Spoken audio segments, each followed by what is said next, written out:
Bonjour à tous et bienvenue pour cet épisode numéro 212 du Basket Lab, le laboratoire du jeu.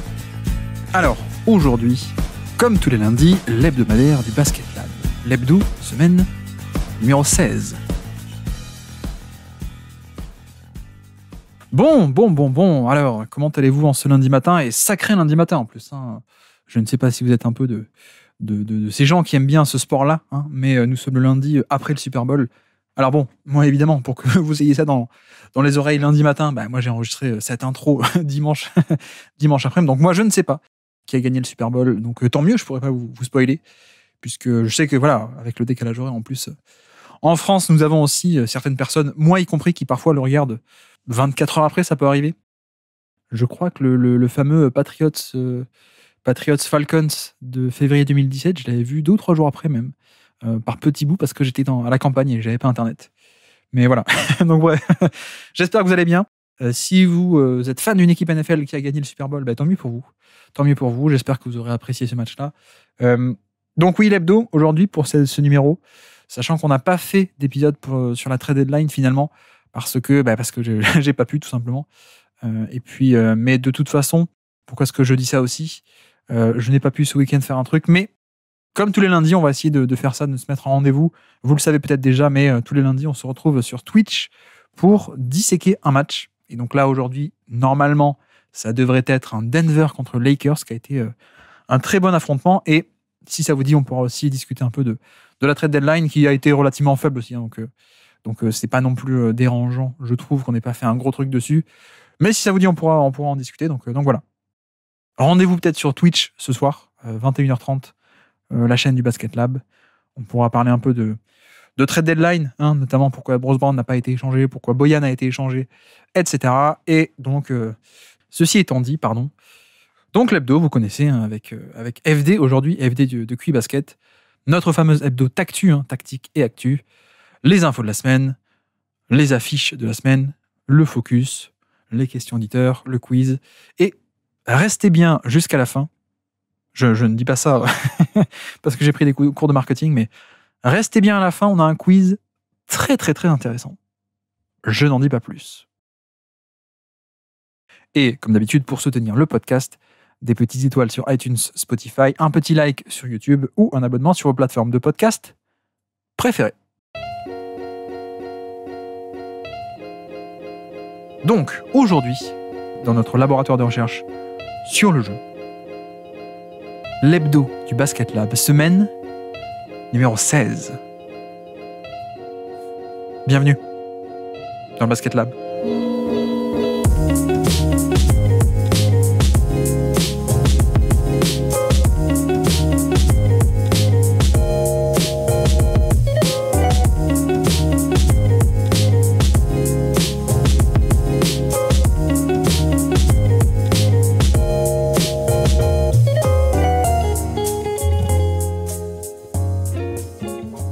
Et donc, on se retrouve pour une nouvelle semaine, la 16e semaine de l'hebdo du Basket Lab. On est un peu plus que à mi-saison, et cette semaine, nous avons le retour. Enfin non, le retour, il était déjà là il n'y a pas longtemps. C'est FD cette semaine, comment vas-tu FD? Ça va super, un peu en deuil, on en parlera un petit peu après, mais tout va bien, tout va bien. Pas trop déprimé, oui. FD, fan d'Enix, on vient d'apprendre, on vient d'apprendre, mais il y a eu l'échange d'Enix dont on va parler, mais plus de Quentin Grimes, tous les jeunes sont partis de New York, c'est pas trop déprimé. Ah non, mais moi je parlais de Robert Badinter, je parlais pas du tout d'Enix. non, pas... Je veux dire, comment dire, forcément un petit peu émotionnellement affecté, mais je pense que c'est pour le mieux, on peut en parler un petit peu après, mais si t'enlèves un peu l'aspect émotionnel... Non, le trade me dérange pas.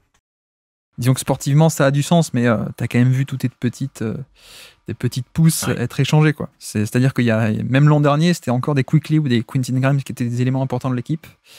Et tu pensais construire avec eux, et en fait, non, il y a un autre projet à New York. C'est ça. Mais bon, bref, donc FD, fan d'Enix, bien entendu, FD de QI Basket aussi d'ailleurs.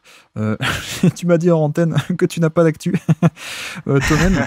Mais QI Basket, vous avez tout de même une actu avec des podcasts, avec pas mal de choses. avec effectivement le Beyond the Hoops qui poursuit son cours. Ouais. Azad qui nous abreuve de contenu hors Atlantique et de petites interviews de Joe Mazzulla qui m'ont bien fait rire. Oui. Vous avez un reporter sur le terrain maintenant. Azad est parti accrédité pour QI Basket voir des matchs NBA à Boston. Ouais, c'est top, vraiment, c'est une super expérience pour lui. J'avais eu la chance, alors les expériences sont pas comparables, mais pendant le Covid, la NBA avait ouvert ses press availabilities. Ouais. Ils les avaient ouverts comme tout était sur Zoom à cause de la pandémie, ils les avaient un peu ouverts à n'importe qui, notamment pour la draft de la Melo Ball. Donc c'est quoi, c'est la draft 2020 si je dis pas de 2020, bêtises. ouais. Tu nous avais raconté que t'avais interviewé je sais plus qui à la draft du coup.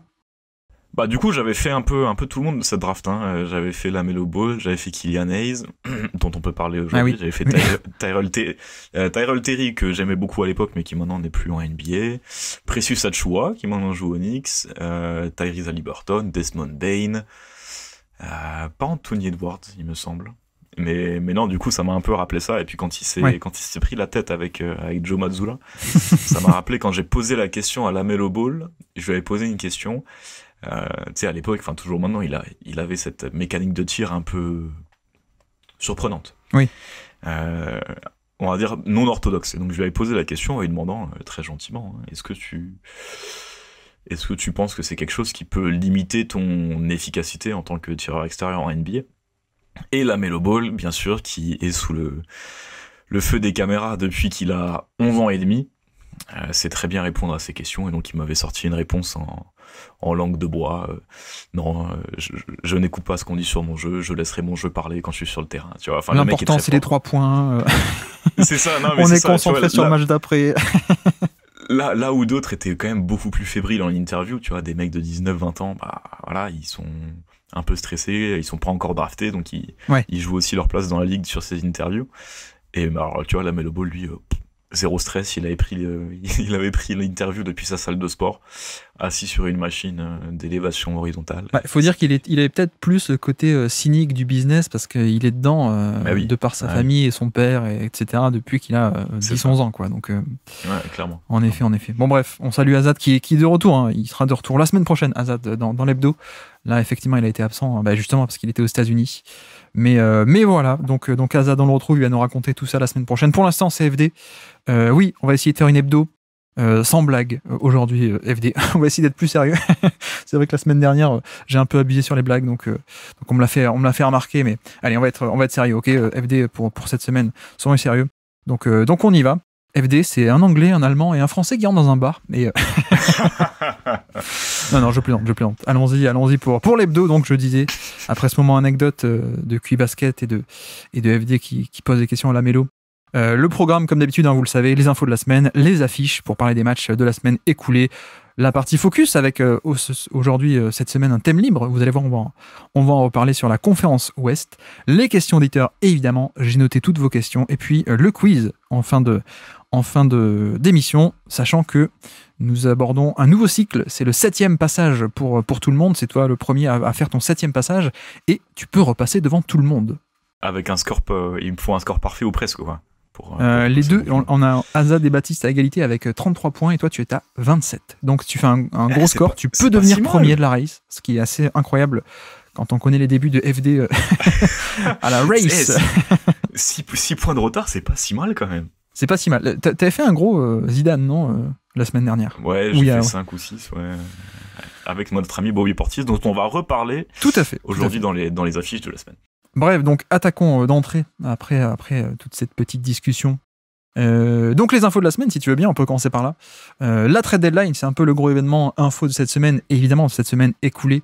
Trade deadline, finalement, avant d'aborder les points un peu en détail de ce qu'on a eu, mais un peu décevante, je sais pas ce que tu en as pensé toi, mais moi j'ai trouvé un peu décevante avec beaucoup de mouvements qui ne se sont pas faits, justement, et des joueurs qui auraient pu être des éléments clés pour des contenders. Je pense à des Malcolm Brogdon qui n'a pas bougé. Portland aussi, bon, pourquoi pas Ty Bull, mais surtout Malcolm Brogdon. Bruce Brown n'a pas été échangé. Caruso, DeMar DeRozan qui était en fin de contrat, on s'attendait à ce qu'il puisse bouger, ça n'a pas été le cas. Zach LaVine, on le savait. Dejounte Murray, finalement, n'a pas bougé. Dorian Finney-Smith n'a pas bougé. Globalement, je sais pas ce que tu as pensé, mais relativement calme cette trade deadline en termes de gros mouvements. Oui, ouais, après c'est des améliorations à la marge, mais c'est vrai qu'il y a rien qui va changer, je pense, la phase de la ligue. Peut-être si on devait en garder, enfin si on devait garder une équipe qui a vraiment été super active et qui pour moi sort vraiment renforcée, je pense que ce serait les Mavericks, hein, Ouais. avec surtout Daniel Gafford, mais aussi PJ Washington. Je pense que à part ça, euh, il n'y a pas de gros profils qui ont été ajoutés. Bah, mine de rien, le gros move, c'est Bojan Bogdanovic aux Knicks, justement, et je peux te lancer là-dessus. Donc les Knicks qui font cet échange en se séparant du fameux package Evan Fournier pour le contrat et Quentin Grimes pour l'attrait l'attrait sur le marché, on va dire, l'attrait du package, qui en plus est jeune et que peut-être les Knicks voulaient pas forcément re-signer. Ça se passait pas aussi bien que l'an dernier. Mais bref, et donc Bojan Bogdanovic qui arrive aux Knicks.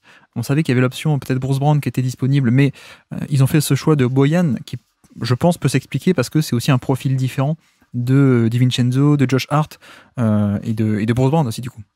Ouais, c'est clair. Tu vois, là où Bruce Brown aurait peut-être été un petit peu redondant avec les profils qu'on a un peu déjà, Josh Hart. Ouais. On l'avait déjà dit il y a 2 semaines, mais pour moi, Bruce Brown, c'est un Josh Hart du riche. Euh, ouais, oui, ça veut dire quelque chose ce que je viens de dire. Mais du coup, oui, Bruce Brown est la version plus de Josh Hart. Pour le coup, ouais, Bojan Bogdanovic, il va apporter de la création offensive là où on sait que les Knicks, avec les blessures de OG Anunoby, Randall, Bronson, on va en avoir besoin pour finir la saison régulière. Et puis même une fois arrivé en playoff, il t'offre quand même à la fois de la création offensive, parce qu'on l'a vu cette année à Détroit, beaucoup avec la balle en main, ce qui a peut-être un petit peu divergé de ses utilisations précédentes où il était plus utilisé en spot-up, même s'il a toujours eu cette petite création, que ce soit en pick and roll ou en création avec le dribble. Donc voilà, il arrive dans un contexte où il va pouvoir être utilisé avec la balle en main, aussi en spot-up une fois que tout le monde arrivera. Et il a typiquement ce profil d'amplificateur de décalage dont les Knicks avaient besoin et dont ils vont encore plus avoir besoin maintenant qu'OG Anunoby. Je sais pas si t'as vu la news. Quelques heures après la deadline, Oui, on apprend qu'OG Anunoby va se faire opérer. Je parle beaucoup du front office des Knicks comme un organisme mafieux.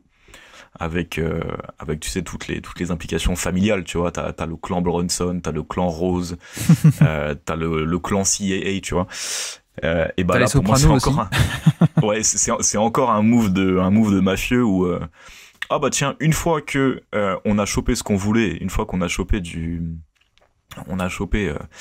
la profondeur au poste 3, bah tiens, on va annoncer qu'en fait OG Anunoby il est out pour 2-3 semaines, alors qu'on peut penser que s'il l'avait annoncé avant la trade deadline, peut-être que les choses auraient été faites différemment.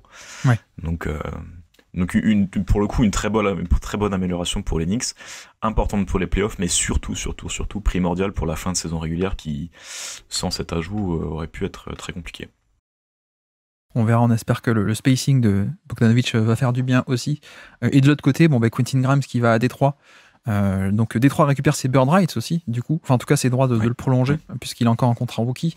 Donc ils auront la main là-dessus. Et je pense que Détroit aussi, Monty Williams était un peu en recherche de compétences, puisqu'ils ont fait ça. Evan Fournier, on ne sait pas s'il y aura un buyout ou pas, mais en tout cas, ils ont eu Quentin Grimes qui apporte un peu de la défense et de la compétence, on va dire. Ils ont fait Fontecchio aussi, en provenance de Utah. Donc bref, voilà, Détroit recherche un peu à se renforcer, à être une équipe compétente pour Monty Williams avec des vétérans. Comme tu dis aussi, Dallas qui a fait les plus gros moves, je trouve, avec l'arrivée de Gafford contre Richaun Holmes, mine de rien, et des choix de draft, mais on va pas rentrer dans les détails aujourd'hui. Mais voilà, Gafford qui vient en gros pour être le backup et une version version 1 et version 2, version A et A' de Lively.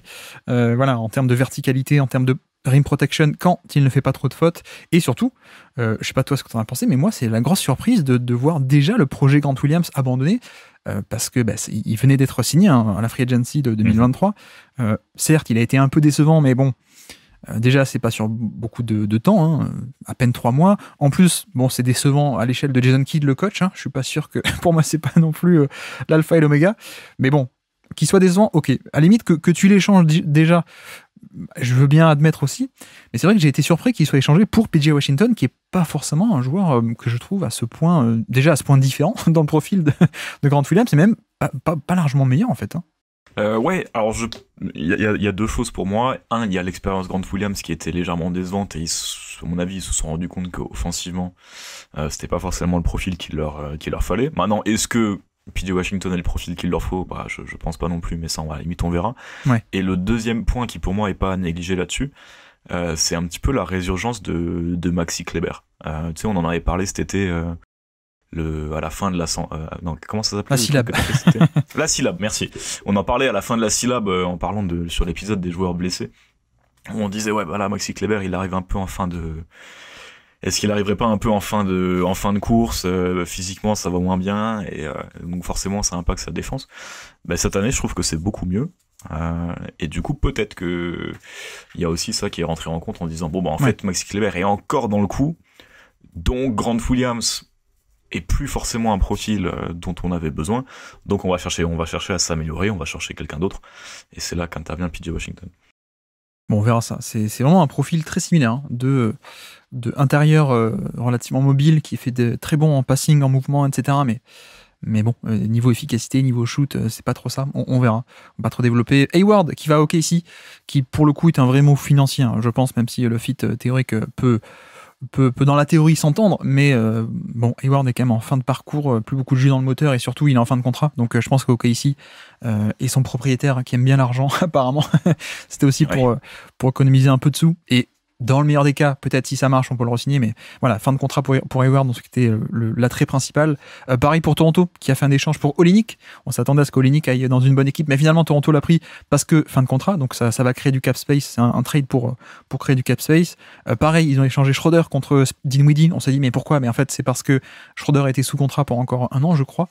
Alors que Dinwiddie, c'est pour avoir du cap space. D'ailleurs, il a été coupé, Dinwiddie, et ce qui fait qu'il vient se rajouter à la liste des joueurs qui pourraient faire du buyout. Du coup, on a Spencer Dinwiddie, on a Kyle Lowry aussi, qui finalement n'a pas été changé et qui n'a toujours pas joué avec Charlotte. Donc, je pense que Kyle Lowry va être une bonne cible de buyout. Marcus Morris aussi, éventuellement. Robin Lopez aussi a été coupé par Sacramento, donc pourquoi pas. Killian Hayes aussi, oui, on n'en a pas parlé encore, mais Killian Hayes a été coupé. Et d'ailleurs, Frank Ntilikina aussi a été coupé. Franck, ouais. Qu'est-ce qu'on fait avec les deux? Est-ce que c'est la fin du parcours en NBA? Qu'est-ce que tu imagines un peu?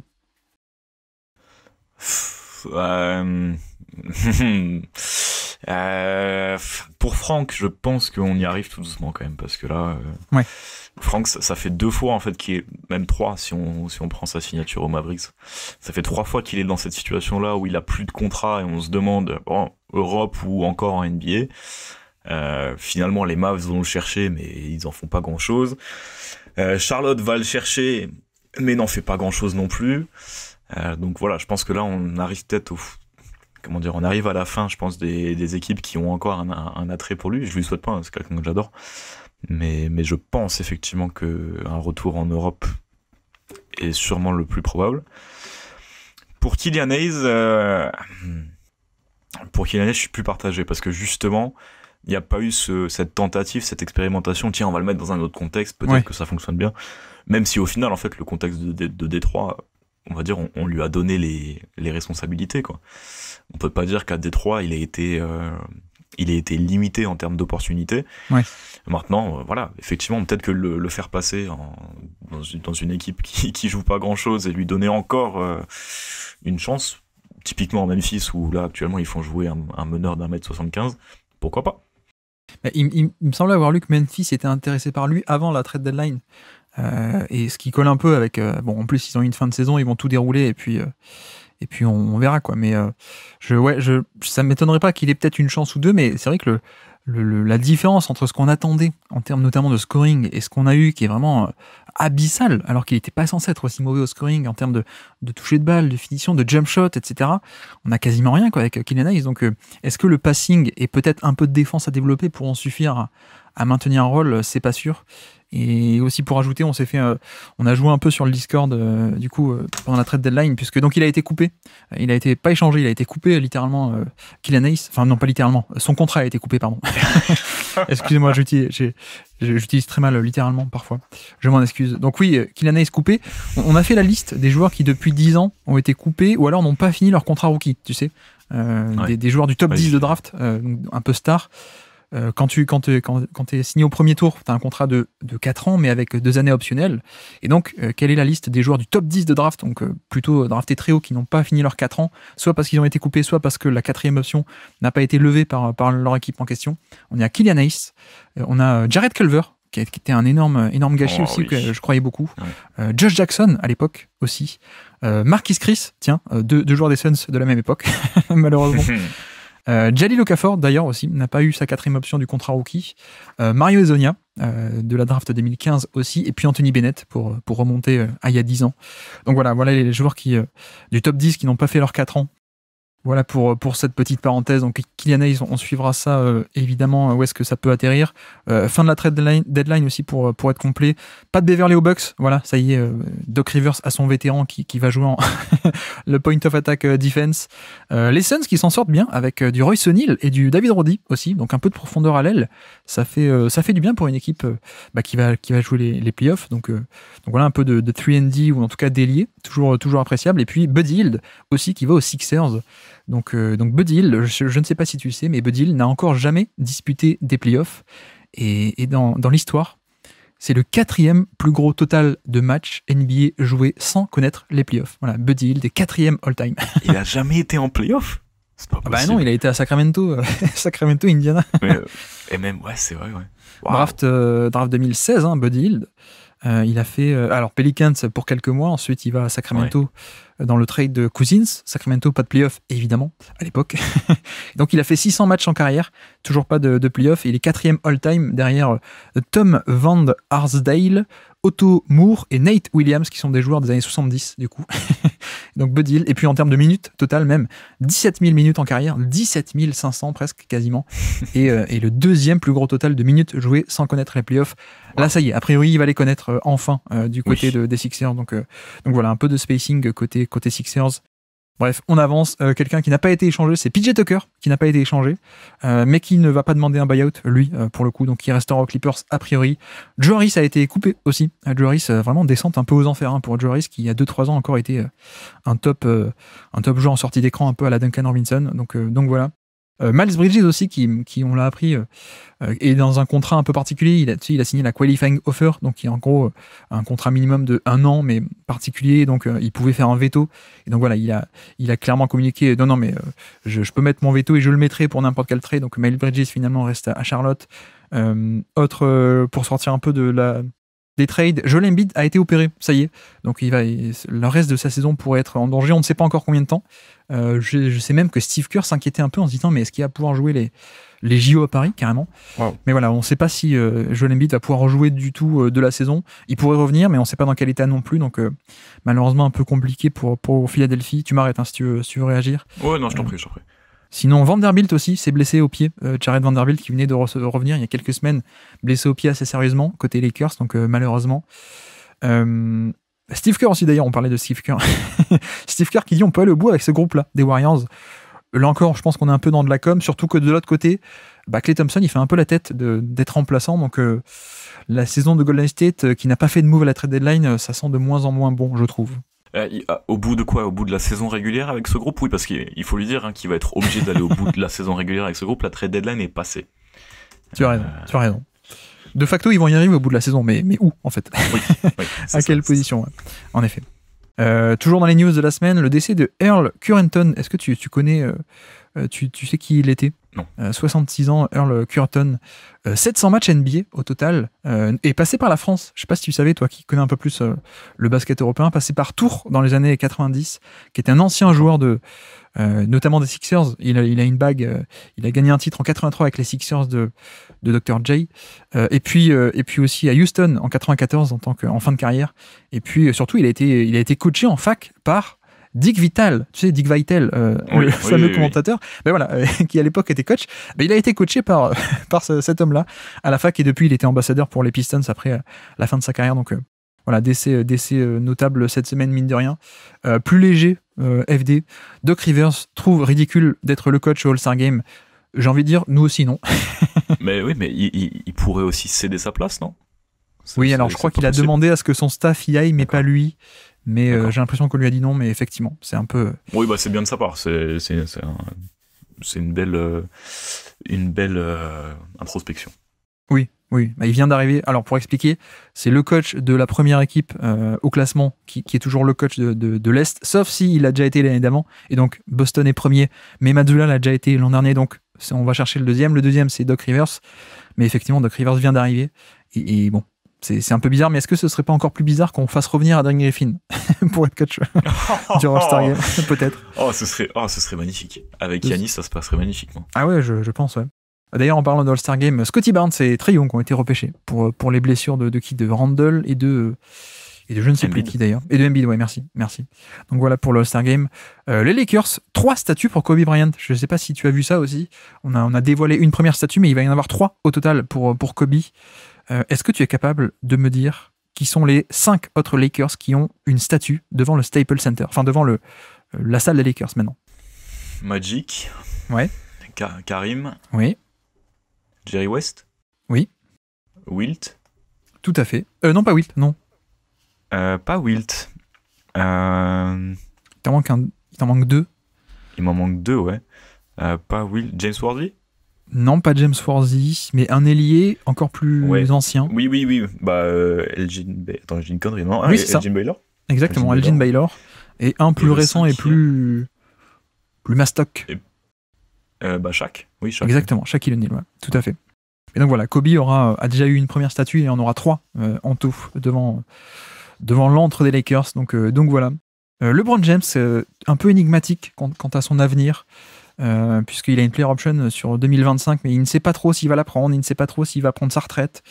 On ne sait pas. En plus, il y a son fils qui arrive à la draft normalement et on sait qu'il veut jouer avec son fils aussi. Et puis, on a aussi appris que Rich Paul et les New York Knicks s'étaient rabibochés.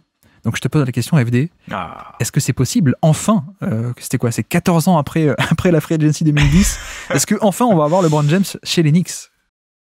Ce serait la mafia, ce serait Leon Rose. Ce serait le gros move de Leon Rose avant de se faire arrêter pour T'es sévère quand même. Association de malfaiteurs. tu la sens pas monter la hype Knicks là, où là ils vont en finale de conférence ou même en finale NBA, il y a LeBron qui arrive et tout? Ouais, si, j'aimerais bien, juste pour le show, quoi. Juste pour le show, ce serait sympa. Tu sais, c'est un peu... alors moi, je suis pas du tout la F1, mais d'après ce que j'ai compris, là, j'ai entendu que Lewis Hamilton va signer à Ferrari, et que c'est un peu le move classique de tout le monde doit passer par Ferrari. Est-ce que LeBron doit pas passer par les Knicks aussi en fin de carrière? Je ne sais pas. Bah, après, passer par les Lakers, ce serait un peu le move, ouais. Ouais, je suis d'accord. Mais tu vois, je trouve qu'on n'en parle pas, mais on a potentiellement une free agency avec LeBron James. C'est pas rien, quoi, tu vois. Pour l'instant, la sauce médiatique monte pas trop, mais bon, c'est quand même assez notable. Et puis, la NBA Cup devient l'Emirates Cup. Je sais pas si tu as vu ça aussi. On a eu un sponsoring de Emirates qui devient donc sponsor du fameux In-Season Tournament et de la Cup de la NBA qui va s'appeler la Emirates Cup. On n'est pas trop surpris pour le coup, puisque c'est un peu... En ce moment, en sport, dès qu'il y a un nouveau format qui est créé, en général, c'est qu'il y a un sponsoring avec les pays du Golfe et que ça, c'est à moyen terme. Et puis à long terme, je pense que la compétition va être délocalisée là-bas. On se dirige vers là, je pense, à mon avis. Oui. Et puis dans 2 ans, ce sera la Qatar Airlines Cup. Et puis voilà, on va continuer comme ça. Ouais. Et puis après, il y aura une équipe de Dubaï qui sera invitée en tant que 17e équipe du tournoi. Et puis voilà, c'est un peu ce que l'Euroleague est en train de faire d'ailleurs. Ah oui, aussi. Ouais, ok. Il y a une équipe qui sera soit à Dubaï, soit à Doha, mais c'est dans les papiers. Mais en vrai, je pense que d'ici 2-3 ans, ça m'étonnerait pas que l'intégralité de la compétition soit rachetée par Netflix ou Amazon, un truc comme ça, et que l'intégralité de la compétition, ce soit 2 semaines de toute la NBA, comme tu dis, à Dubaï ou quelque part, quoi, délocalisée en entier. À mon avis, je suis peut-être un peu trop cynique niveau business, mais je pense que c'est aussi un des buts de ce genre de compète, c'est d'être délocalisé dans leur entièreté. On verra comment ça se passe à terme, mais donc voilà. Jordan Poole, hué à Washington, je sais pas si t'as vu, mais ça aussi, ça commence à devenir un peu triste, Je sais qu'il y a beaucoup de monde qui ne l'aime pas trop. Je pense que ça va devenir compliqué aujourd'hui de ne pas admettre que c'est pas juste qu'il a toujours été nul, mais qu'on a vraiment un joueur très différent. Ouais, je te laisse dans ton... Tu n'oses pas réagir. Je te laisse te morfondre tout seul sur Jordan Poole.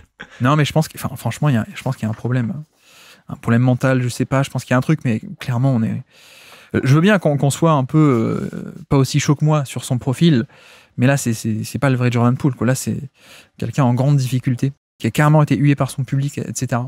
Bref, et puis finissons aussi Jalen Brown qui va faire le dunk contest aussi. Tu m'avais dit que tu regardais pas le dunk contest, hein, toi, All-Star Game.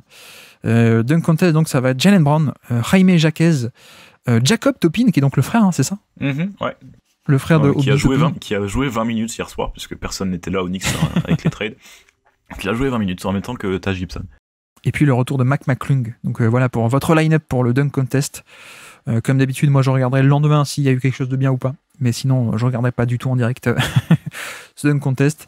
Et puis la news un peu importante de cette semaine aussi, c'est que on a un acteur qui va débarquer sur le streaming. Je ne sais pas si tu as vu ça aussi, mais qui est assez notable.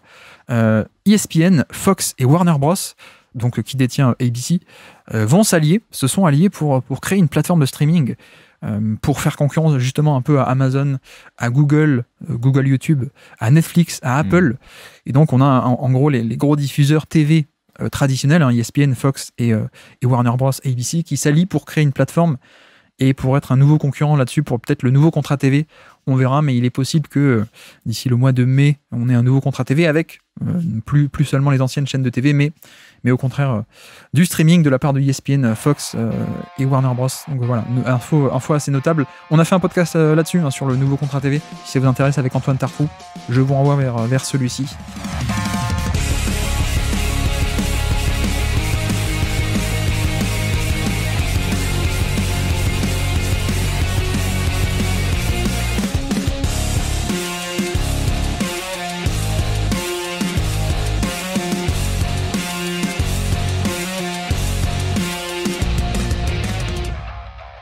On peut donc passer à notre deuxième rubrique, les affiches de la semaine. On peut y aller. Et tu voulais parler notamment de Milwaukee, que tu as vu 2 fois cette semaine, et tu voulais en parler d'abord contre le Jazz ou d'abord contre Phoenix, tu me dis. Prenons ça chronologiquement, donc d'abord contre le Jazz. L'objectif, bien sûr, c'était de voir un petit peu les prémices du jeu mis en place par Doc Rivers. Je pense qu'il faut pas être trop sévère sur les premiers résultats. C'est des éléments qui se mettent en place doucement. On savait très bien, à l'arrivée de Doc Rivers, on en a parlé longuement, l'objectif c'est les playoffs. L'objectif c'est maintenant, là, c'est 25 matchs qui restent, c'est de se préparer pour les playoffs, de tester diverses choses. Donc moi, l'intérêt c'était de regarder qu'est-ce qu'ils sont en train de tester, justement. Bien entendu, puisqu'on est en février en NBA, il faut en parler. Sur ce match, il manque Brook Lopez. Donc on a Bobby Portis qui est titulaire. Mais par contre, la première chose notable, c'est Jay Crowder qui est titulaire au poste 4, ou poste 3-4 avec Giannis, hein, c'est égal. Juste sans rentrer dans la tactique, juste sur l'utilisation du personnel, plus du tout d'André Jackson Jr., dont on avait beaucoup parlé, et plus du tout de Marjon Beauchamp du côté de Milwaukee. Enfin, en tout cas, ils ont pas de temps de jeu actuellement. Un peu surpris, puisque c'était quand même des mecs qui avaient quelques minutes avec Adrian Griffin. Après, sur le match en lui-même, il est intéressant à regarder, puisque Milwaukee prend 25 points d'avance au troisième quart-temps, puis ensuite arrive à perdre le match de 15 points. Donc tu te demandes quand même ce qui s'est passé.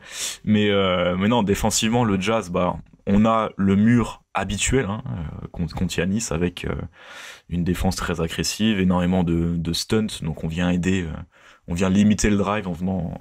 Quand on est à une passe, on se met sur le chemin du panier pour justement forcer Giannis à ressortir la balle. Mais ça n'a pas forcément trop bien fonctionné, puisque Giannis, il arrivait quand même à finir au panier. Et donc, troisième quart-temps, le Jazz et Willardy passent en zone 2-3, justement pour continuer à fermer l'accès au cercle. Et en fait, ça fonctionne d'autant plus que les Bucks manquent cruellement d'amplificateurs de décalage. Chris Middleton n'était pas là sur ce match. Donc en fait, ce qui se passe, c'est que Giannis drive, il arrive à tirer 2 voire 3 défenseurs sur cette zone 2-3, ressortir le ballon, et en fait, si les Bucks ne prennent pas le tir en spot-up, donc s'ils prennent pas le catch and shoot, derrière, en fait, ils sont obligés de reset à chaque fois, ils sont obligés de réinitialiser leur attaque, puisque on a fait un décalage, on n'a pas eu de tir, et maintenant, en fait, on n'arrive pas à faire de ce petit décalage un plus gros décalage. Et donc, il y a beaucoup de possessions qui se terminent avec des catch and shoot contestés ou bien pris par des joueurs qui sont pas forcément super efficaces dans le domaine. Quatrième quart-temps, le Jazz repart en défense individuelle, mais avec du stunt super super agressif. Et bah typiquement, voilà, là Giannis il a énormément de kick-out pour des tirs à 3 points, mais pas de réussite à 3 points, pas trop de mouvements offensifs, donc les Bucks mettent 13 points dans le quatrième quart-temps.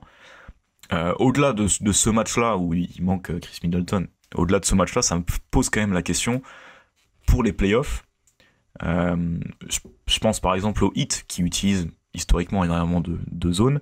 Je pense aux Knicks, qui sont très bons justement sur les stunts. Je me pose un peu la question de l'attaque de Milwaukee. Si jamais il leur manque toujours cet amplificateur de décalage, ça peut très vite devenir très statique et reposer en fait exclusivement sur de la réussite en catch and shoot à 3 points. Est-ce que t'as quelque chose ou j'enchaîne? Ouais, non, c'est vrai que moi, le retour de Jake Crowder, je trouve qu'il fait du bien et c'est utile. Mais en effet, c'est pas quelqu'un qui va être très dynamique, en fait. Et tu vois, je pense à quelqu'un qui avait été le connecteur pendant 2-3 ans chez eux, c'était Grayson Allen, qui aurait fait du bien, qui fait du bien actuellement à Phoenix.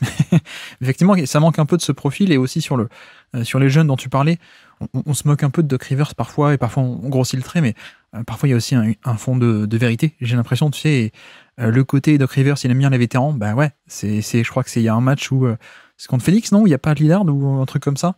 Et donc il n'y a pas Lillard, il y a que. Oui, et bref, oui, oui. Il manque quelqu'un sur le bac court, et pourtant ni Jackson ni Marjon Beauchamp ne jouent. Ouais. Oui, je crois que c'est contre Phoenix, parce qu'en plus, ouais, j'avais remarqué, alors qu'ils auraient pu défendre contre des Devin Booker, des Bradley Beal, etc. Et ouais, on a clairement un Doc Rivers qui peut-être tourne la page un peu des jeunes, quoi. Ouais, alors il fait jouer, si on veut être totalement transparent, il fait jouer AJ Green. Oui. Tu sais, le petit shooter. Un shooter, ouais. Ouais, mais qui fait exclusivement ça. Et qui, par contre, en défense, voilà, est compétent en tout cas et fait pas trop d'erreurs, donc c'est intéressant. Mais c'est pas un joueur qui va te faire passer un cap. Non, mais effectivement, juste pour dire aussi, c'était une des interrogations aussi de le fameux pick and roll Lillard Giannis, tu sais. Ouais. Beaucoup de monde, et à raison, je pense, en a parlé, et nous les premiers.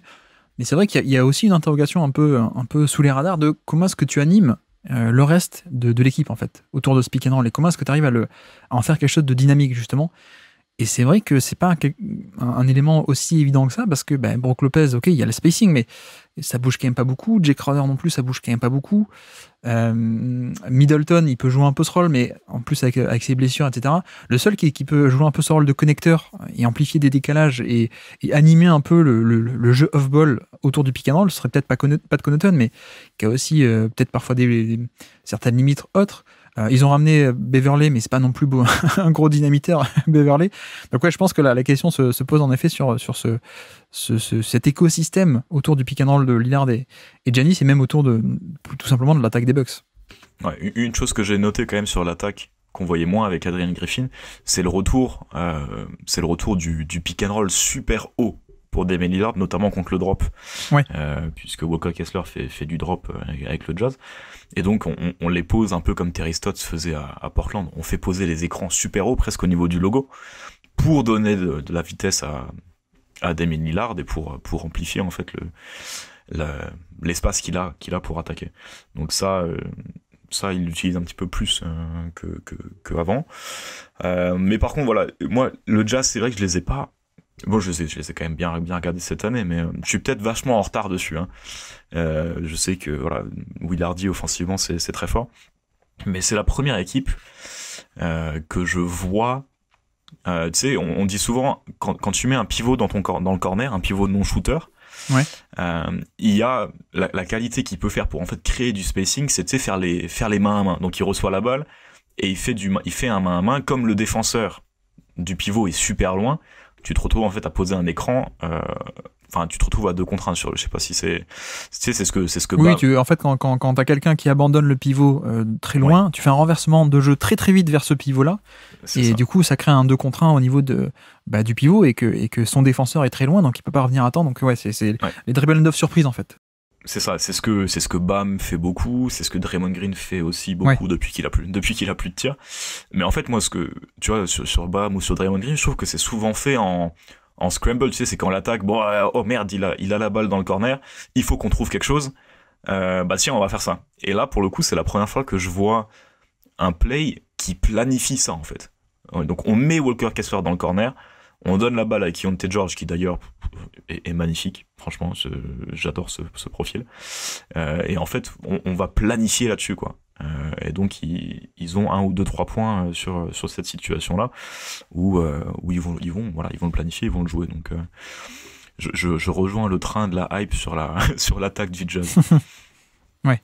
Mais c'est tout ce que j'ai sur ce match. Alors j'ai une stat aussi que j'ai vu passer, je sais pas si tu l'as vu aussi. Vas-y. Parmi les gros dunkers, les gens qui dunkent beaucoup sur une saison.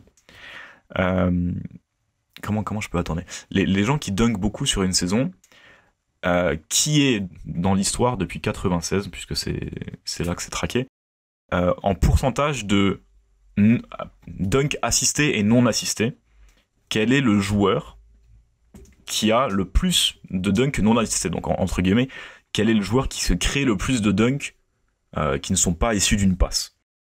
Est-ce que ça a un rapport avec ce match? Peut-être. Ah ben alors c'est Giannis, je pense.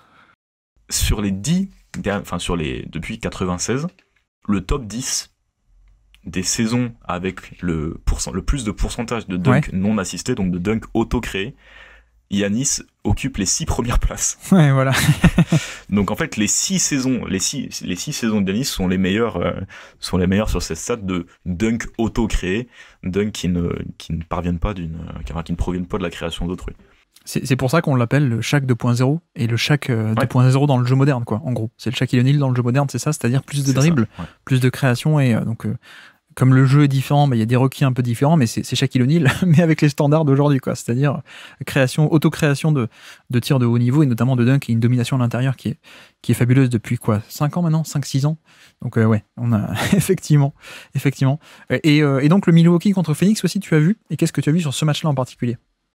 Alors, il faut rappeler l'infirmerie, pas de Damian Lillard à Milwaukee, pas de Brook Lopez. Middleton était de retour pour 2 cartons, puisqu'il se tord la cheville sur un tir à 3 points, là. KD prend une flagrant one parce qu'il met les appuis, et puis voilà, petite foulure de cheville. Il y a un petit côté sentimental sur ce match, parce que pour une fois, on se retrouve avec un duel KD-Giannis. Ils défendent tous les deux l'un sur l'autre. Il n'y a pas de spécialiste qui est envoyé pour défendre sur l'un. Là, on avait un vrai duel. Et voilà, j'étais un peu émotionnel. Ça me rappelait les belles heures de Carmelo Anthony et Kobe Bryant. Non, mais après, ça vient aussi du profil de l'équipe des Suns, où tu as tellement de menaces offensives que t'as pas assez de spécialistes défensifs, t'es obligé de faire défendre ta star sur la star adverse. Côté Suns, autant il y a 2 semaines j'avais dit je commence à y croire parce qu'offensivement je trouvais ça super inspiré et je trouvais qu'il y avait beaucoup de mouvements. Autant là, Devin Booker il nous commence le match en nous prenant 6 tirs à mi-distance contestés, alors il en met 4 sur 6 hein. Mais je trouve qu'il abuse vraiment du tir à mi-distance et c'est quelque chose que Frank Vogel a demandé en fait. Il demande à Booker de prendre plus de 3 points et généralement à son équipe de prendre plus de 3 points. Et est-ce que c'était pas pour attaquer le drop de Robin Lopez justement un peu? Alors il y avait de ça, mais il le faisait aussi même quand c'était Giannis qui était sur le pick and roll. D'accord. Et donc oui, il y avait de ça sur le début du match, mais il en prenait aussi en sortie d'écran. Voilà, je trouve que parfois c'était un peu trop, même si effectivement il y avait cet aspect de, tu vois, il était bon à mettre le défenseur derrière lui, tu vois, en jail, et après à créer son tir. Enfin, il est excellent, on le sait très bien. Mais du coup, ça fait que parfois t'as l'impression qu'il y a Bradley Beal et KD qui se retrouvent en spot-up shooter. Et je trouvais que, tu vois, c'était moins synergique que ce que j'avais pu voir sur les dernières semaines.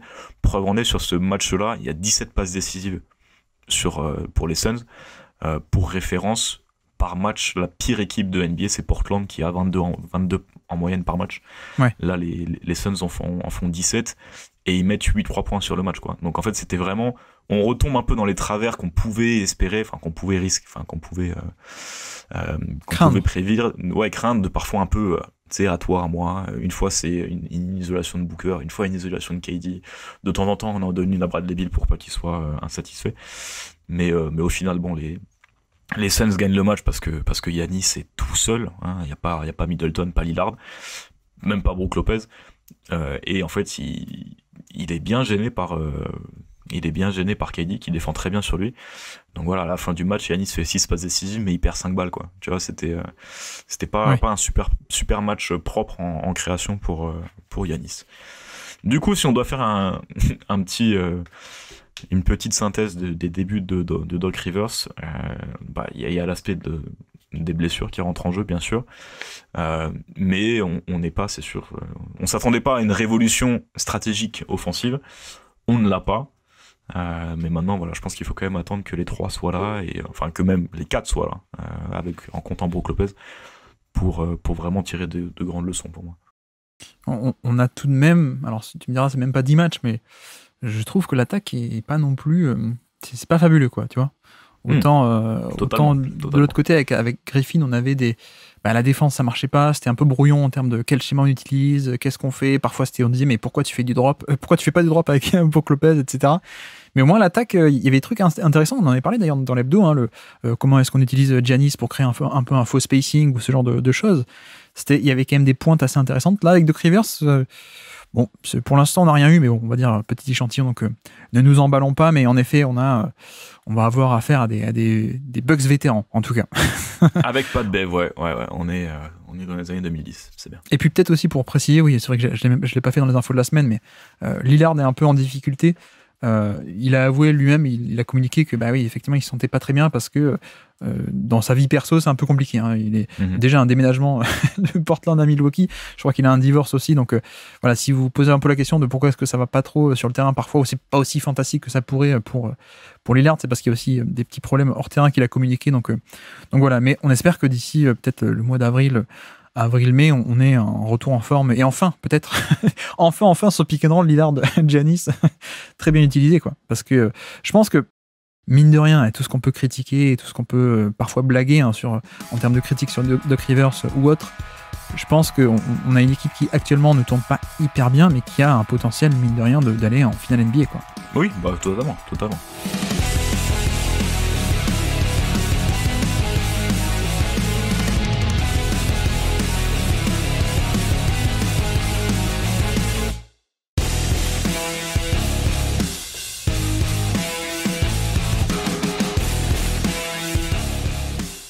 Donc voilà, ok. Donc voilà pour ce Phoenix Milwaukee et Milwaukee Utah.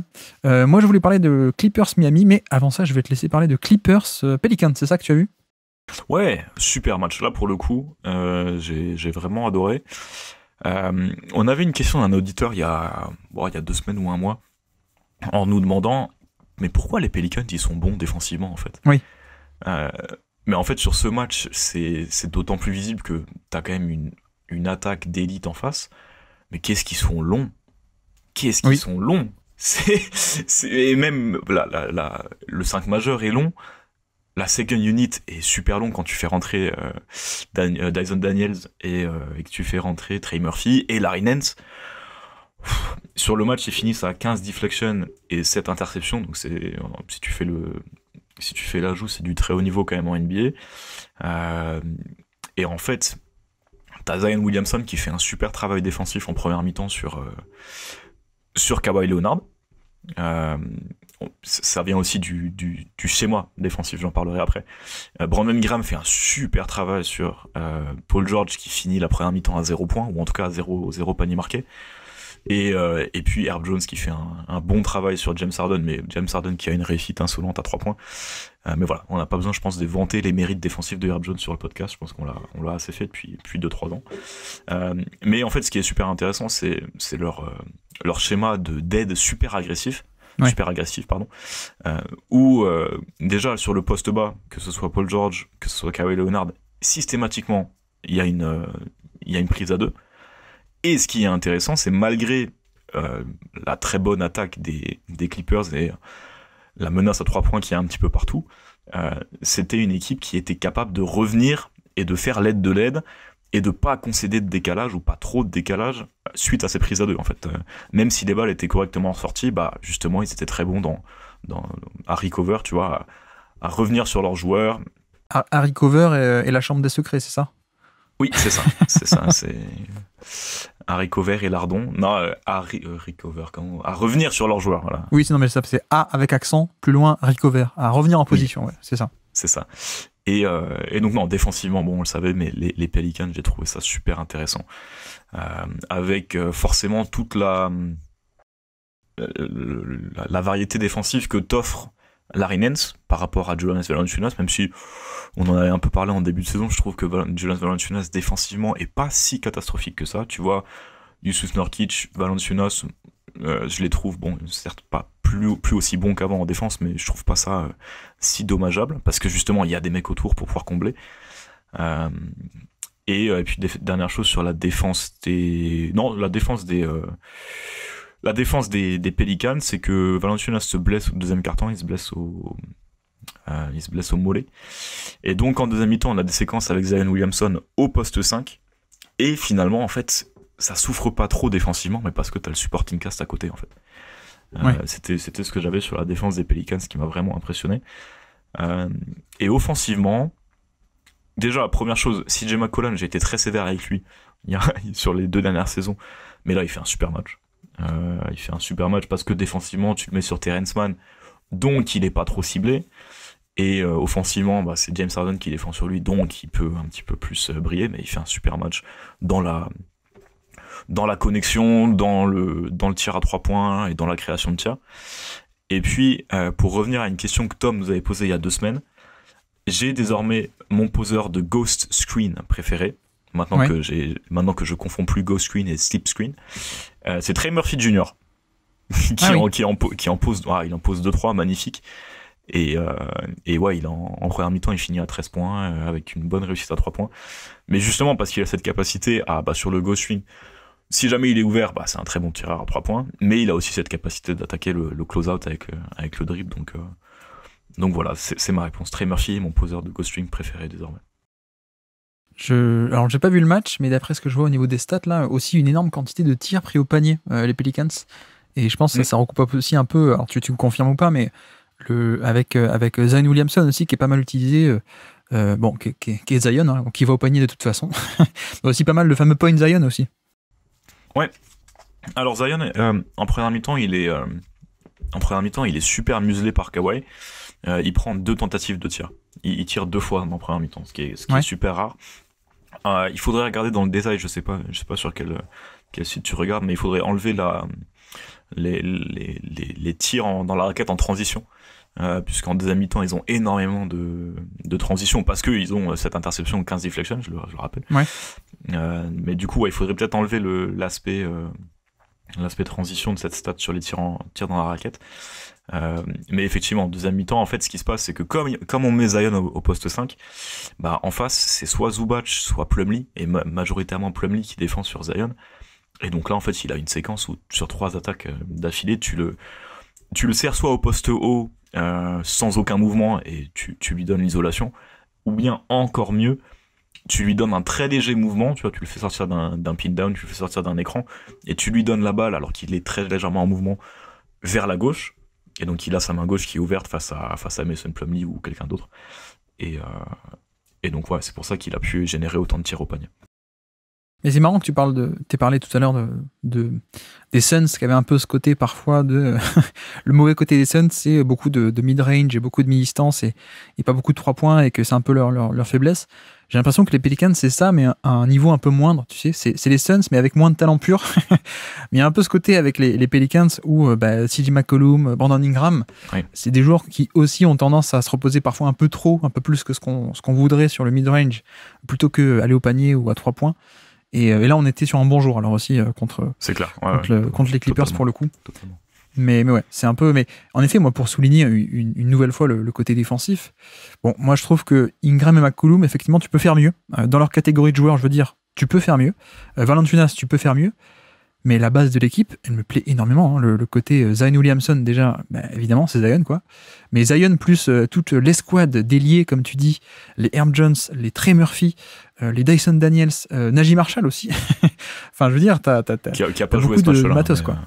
Ouais. Il a pas joué ce match-là, mais je veux dire, en général, t'as de quoi faire. T'as vraiment pas mal de choses assez intéressantes avec cette équipe qui, secrètement ou pas, je ne sais pas, mais j'ai l'impression qu'on n'en parle pas beaucoup des Pelicans, et qui sont quasiment 5e de la conférence Ouest, qui sont 10e au net rating, donc au différentiel attaque-défense, donc 10e meilleur net rating de toute la NBA. Tu vois, ils sont entre Phoenix et Milwaukee, juste derrière Denver. Bon, voilà, je sais pas on n'en parle pas beaucoup, mais on va peut-être avoir une équipe qui pourrait taper à la porte de passer au deuxième tour, en tout cas qui sera en playoff de manière de plus en plus certaine, plus la saison avance en fait. Ouais, totalement. Moi, c'est une équipe que j'aime beaucoup depuis 2-3 ans. Je me rappelle, c'est la série où ils prennent les deux, où ils mènent 2-1 contre les Suns de Chris Paul, Phoenix, et Booker. Ouais. Bah là, depuis cette série-là, j'y crois beaucoup. Et puis on en a parlé à l'intersaison. Là, ils ont fait des ajouts à la marge. Mais qui sont super sympas. Et tant que Larry Nance, parce que je pense que vraiment Larry Nance a une importance dans cette équipe, parce que c'est aussi lui qui tient ta second unit défensivement sur l'aspect intérieur. Si la santé de tout le monde, parce que là ils sont au complet, il faut le dire aussi, hein, ils sont au complet, c'est rare qu'ils soient au complet. Si la santé de tout le monde tient, ouais, effectivement, t'as clairement un poil à gratter en playoff qui peut passer un tour et qui peut embêter sur le deuxième tour aussi. Et je crois qu'on va en parler peut-être tout à l'heure dans le thème libre, si vous voulez parler de la conférence Ouest. Donc peut-être on en reparlera. Rapidement, moi, sur un de mes matchs préférés de la semaine, qui était le Clippers Miami. Je ne sais pas si tu l'as vu, qui était un match en prime time aussi. Bon, pas non plus développé énormément, mais le match était vachement intéressant et peut-être, je sais pas ce qu'on fera lundi soir. Enfin, aujourd'hui pour vous, on essaie de faire un match par semaine qu'on décortique. Peut-être on fera celui-là, je ne sais pas. Mais je le trouve vachement intéressant et surtout, on a un Miami qui commence un peu à prendre la saison sérieusement, ça y est, comme tous les ans. Mais non, match un peu sérieux de la part de Miami. Ce que j'ai noté, c'est Terry Rozier qui fait peut-être son meilleur match à Miami. Et notamment parce que on était face à des schémas en drop et donc on a pas mal utilisé Terry Rozier pour sortir de pick and roll face au drop et dans cette petite poche à mi-distance avec son petit pull-up, ça a pas mal marché, donc tant mieux. Offensivement, c'est un peu là-dessus que je pense qu'il a sa plus grande utilité, c'est sur contre les drops, mettre le petit pull-up à mi-distance, et donc là il l'a pas mal mis. Mais surtout, autre point aussi côté Miami, c'est Caleb Martin qui est un peu sorti de sa boîte et qui, je ne sais pas pourquoi, un temps de jeu irrégulier cette saison, alors que moi j'aimais beaucoup l'an dernier et je pensais qu'il jouerait un peu plus que ça. Mais voilà, Caleb Martin fait un gros match défensivement et offensivement, et il y a pas mal de très très bonnes séquences. Et surtout, on a donc le retour je crois qu'on en a parlé la semaine dernière avec Baptiste peut-être, mais la zone de Miami, la zone défensive, Phoenix est arrivé à la battre. Et j'ai trouvé que les Clippers se sont aussi pas mal débrouillés face à cette zone défensive de Miami, une zone qui était assez différente, assez changeante aussi selon les possessions. Parfois on était sur du 2-3, parfois on était sur du 1-3-1 ou des concepts un peu comme ça, un peu différents. Et j'ai trouvé que c'était un test réussi pour les Clippers qui ont pas forcément, tu sais, cette image d'équipe avec un fond de jeu très huilé qui va bouger beaucoup, etc. Ouais. Parce qu'effectivement ils le sont pas. Mais contre la zone, ils ont trouvé pas mal de solutions. Donc notamment quand ça a essayé de ice, d'enfermer d'un côté du terrain dans une zone, James Harden, ça a trouvé des solutions. Je trouvais que Paul George a fait pas mal de drives intéressants face à la zone ou face à certains schémas, et de pas s'arrêter au pull-up justement, mais de faire le drive complètement et de faire le drive and kick. Voilà, je trouve que le match était vachement intéressant parce qu'on a eu pas mal de solutions trouvées par les Clippers sur cette zone défensive qui du coup pour moi a été un vachement bon test réussi pour cette attaque, avec des Terrence Mann aussi qui jouent le rôle de connecteur, des Zubats, etc. Il y a des fois, il y a une possession où on a, je crois que c'est une zone avec Kevin Love aussi qui délaisse un peu Terrence Mann dans le corner, mais du coup ça se termine en alley-oop dans le dos de l'aide avec Terrence Mann qui va au panier. Enfin, plein de petites solutions comme ça à trouver au final sur une victoire donc des Clippers qui a été bien acquise, pardon, je sais plus parler. Je ne sais pas, mais bref. Mais non, gros match dans l'ensemble, et même de l'autre côté, la créativité aussi tactique de Tyronn Lue défensivement pour empêcher certains joueurs d'aller sur leurs mains faibles ou leurs mains fortes, pardon, et plutôt les orienter sur la main faible, etc. Donc gros match de la part des Clippers qui réussissent un peu ce test, et encore une fois Miami qui devient de mieux en mieux. Et oui, un autre point aussi que je voulais aborder, ça y est, je l'ai retrouvé, c'est par rapport au trade de Terry Rozier. Je sais pas, qu'est-ce que tu en pensais de ce trade à la base ?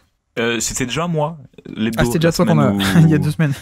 la semaine où c'est tombé, et puis ma réaction était très très courte en disant j'ai pas regardé Charlotte jouer cette année, donc je ne vais pas bullshiter et dire que j'ai un avis sur Terry Rozier. Non, mais parce que, alors, pour te dire, moi je me pose la question parce que c'est un match où il a fait, comme dit, pas mal de petits pull-up à mi-distance qui ont été utiles. Sur les autres matchs, Terry Rozier, il a un peu du mal offensivement, pour le coup.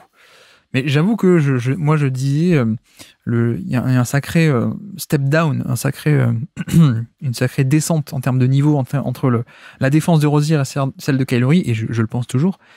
Mais je me demande à quel point est-ce que Kyle Lowry va pas être remplacé défensivement, non pas par Terry Rozier, mais par Josh Richardson aussi, qui ressort un peu plus du lot actuellement, qui a plus de temps de jeu. C'est pas le même type de défense, on n'est pas autant sur quelqu'un qui va avoir une défense collective, intelligente, loin du ballon, etc. Mais je trouve qu'il est de plus en plus utilisé sur la défense on-ball, justement Richardson, donc il commence un peu à réémerger.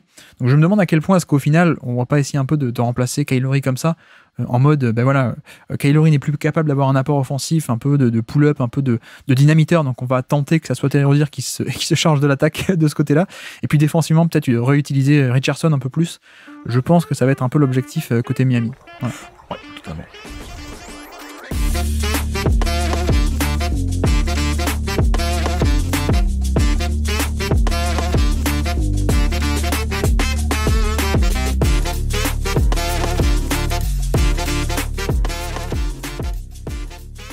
Oui, petit point aussi, avant de clore les affiches de la semaine, je voulais parler un peu de Wembanyama. Je sais pas à quel point toi tu l'as vu récemment, Wembanyama et les Spurs, toi qui est notre expert dans la rotation de l'hebdo, qui regarde un peu les équipes nulles. FD, est-ce que tu as vu les Spurs récemment? J'ai vu des extraits, ouais. J'ai vu des extraits. Le dernier match complet que j'ai dû voir, il doit dater d'une semaine. Mais j'ai vu des extraits et puis je vois surtout ses progrès à la passe. Ou en tout cas, c'est ce que j'en entends. Tout à fait, ouais. Je voulais un peu profiter de l'occasion où il a eu pas mal de matchs. Il a affronté pas mal de bonnes défenses, pour le coup. Il a affronté les Pelicans, justement. Il a affronté Orlando. Il a affronté, et j'oublie qui, j'oublie quelqu'un, je ne sais plus.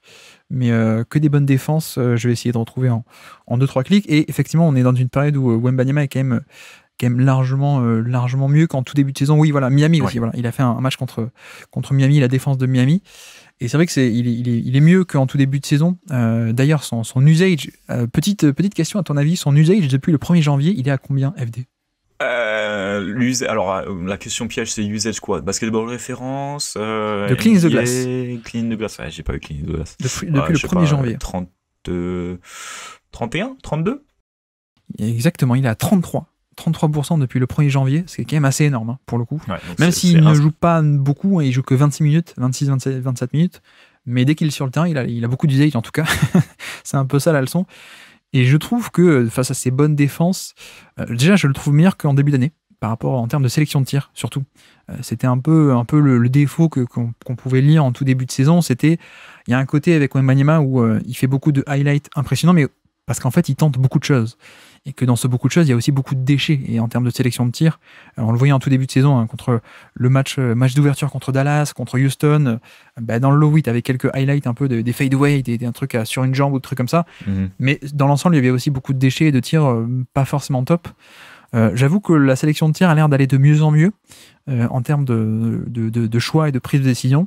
Je trouve qu'il est aussi de plus en plus utilisé en tant que porteur de balle. Et ça fait du bien aussi de le voir. Tu parlais du passing, mais ça débloque aussi pas mal de situations en tant que créateur balle en main, un porteur de balle. Donc ça aussi, ça aide. Le fait est aussi en plus, qu'on a plus de spacing, puisqu'on n'a plus des line-up avec Zach Collins. En général, il est un peu plus seul intérieur sur le terrain, donc avec plus de spacing. Ça aide aussi à développer ce genre d'action.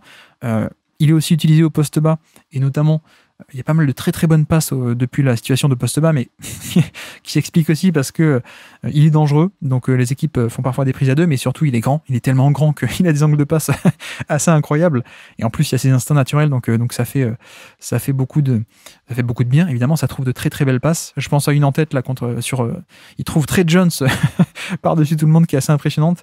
Il y a aussi le fameux le lob radius, comme on dit, donc tu sais, le catch radius, sa portée de lob, et ça on en avait parlé ensemble là, en tout début de saison contre Phoenix, je crois, on avait détaillé là-dessus pas mal, mais il a une portée de alley-oop qui est assez incroyable. Donc ça c'est pour les côtés positifs, très positifs même.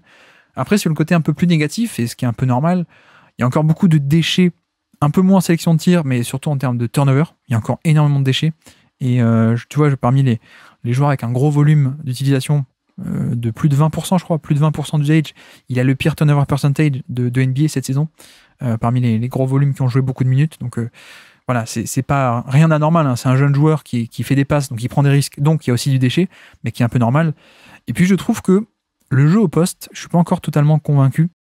J'aimerais bien avoir ton avis, mais autant il y a des fois où quand il peut aller directement au panier, ou alors quand on en avait parlé contre Phoenix, quand il y avait un switch, il allait au panier, il prenait la position proche du panier et tu balançais la balle n'importe comment et il pouvait punir le switch.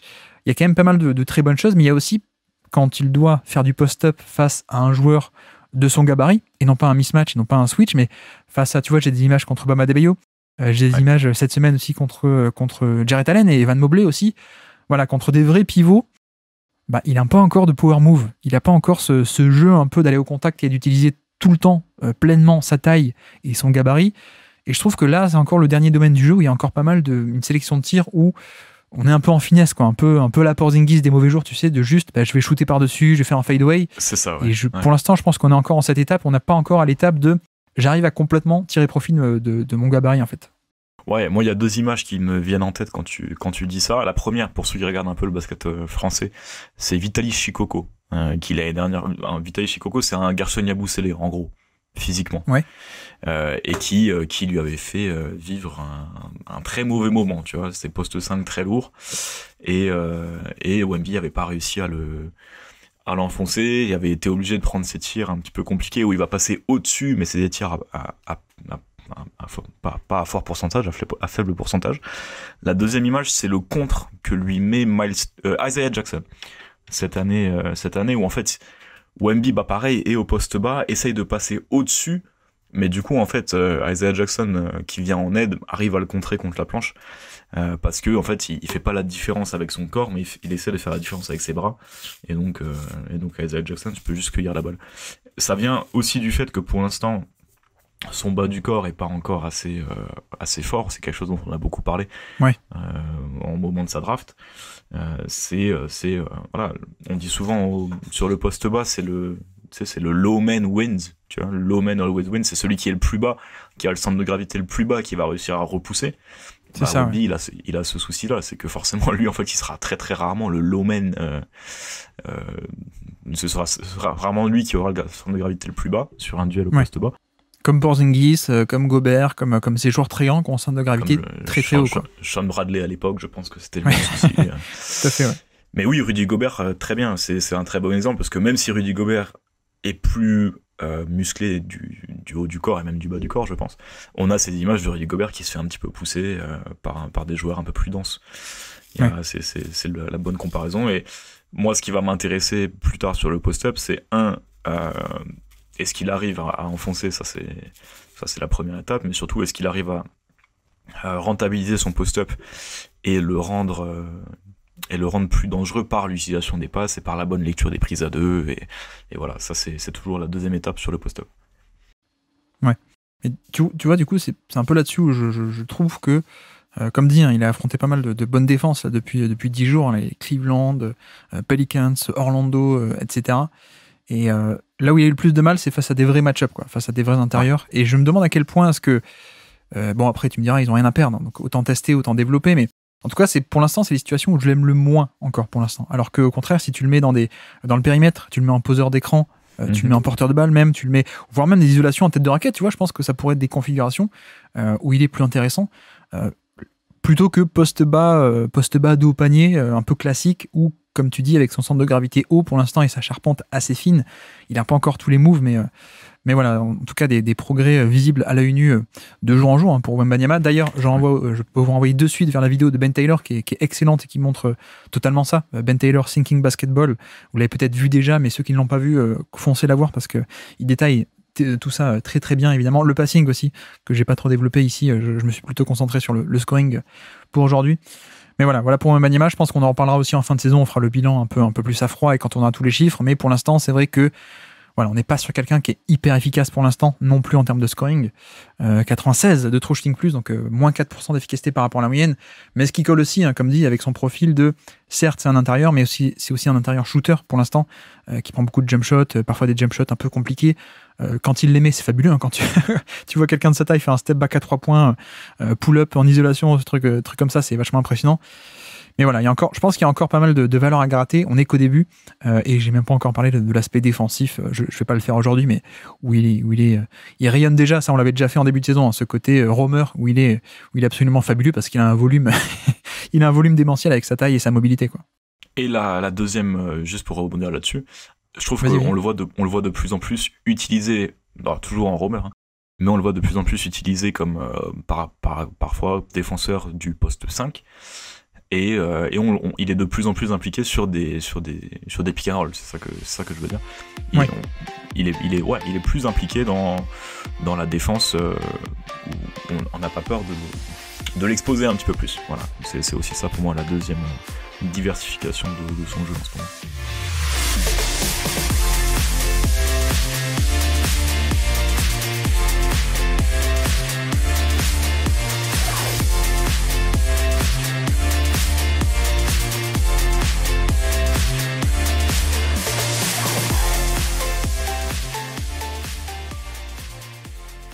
Voilà donc pour les affiches de la semaine, les gros matchs dont on voulait parler, nos observations un peu tactiques pour cette semaine.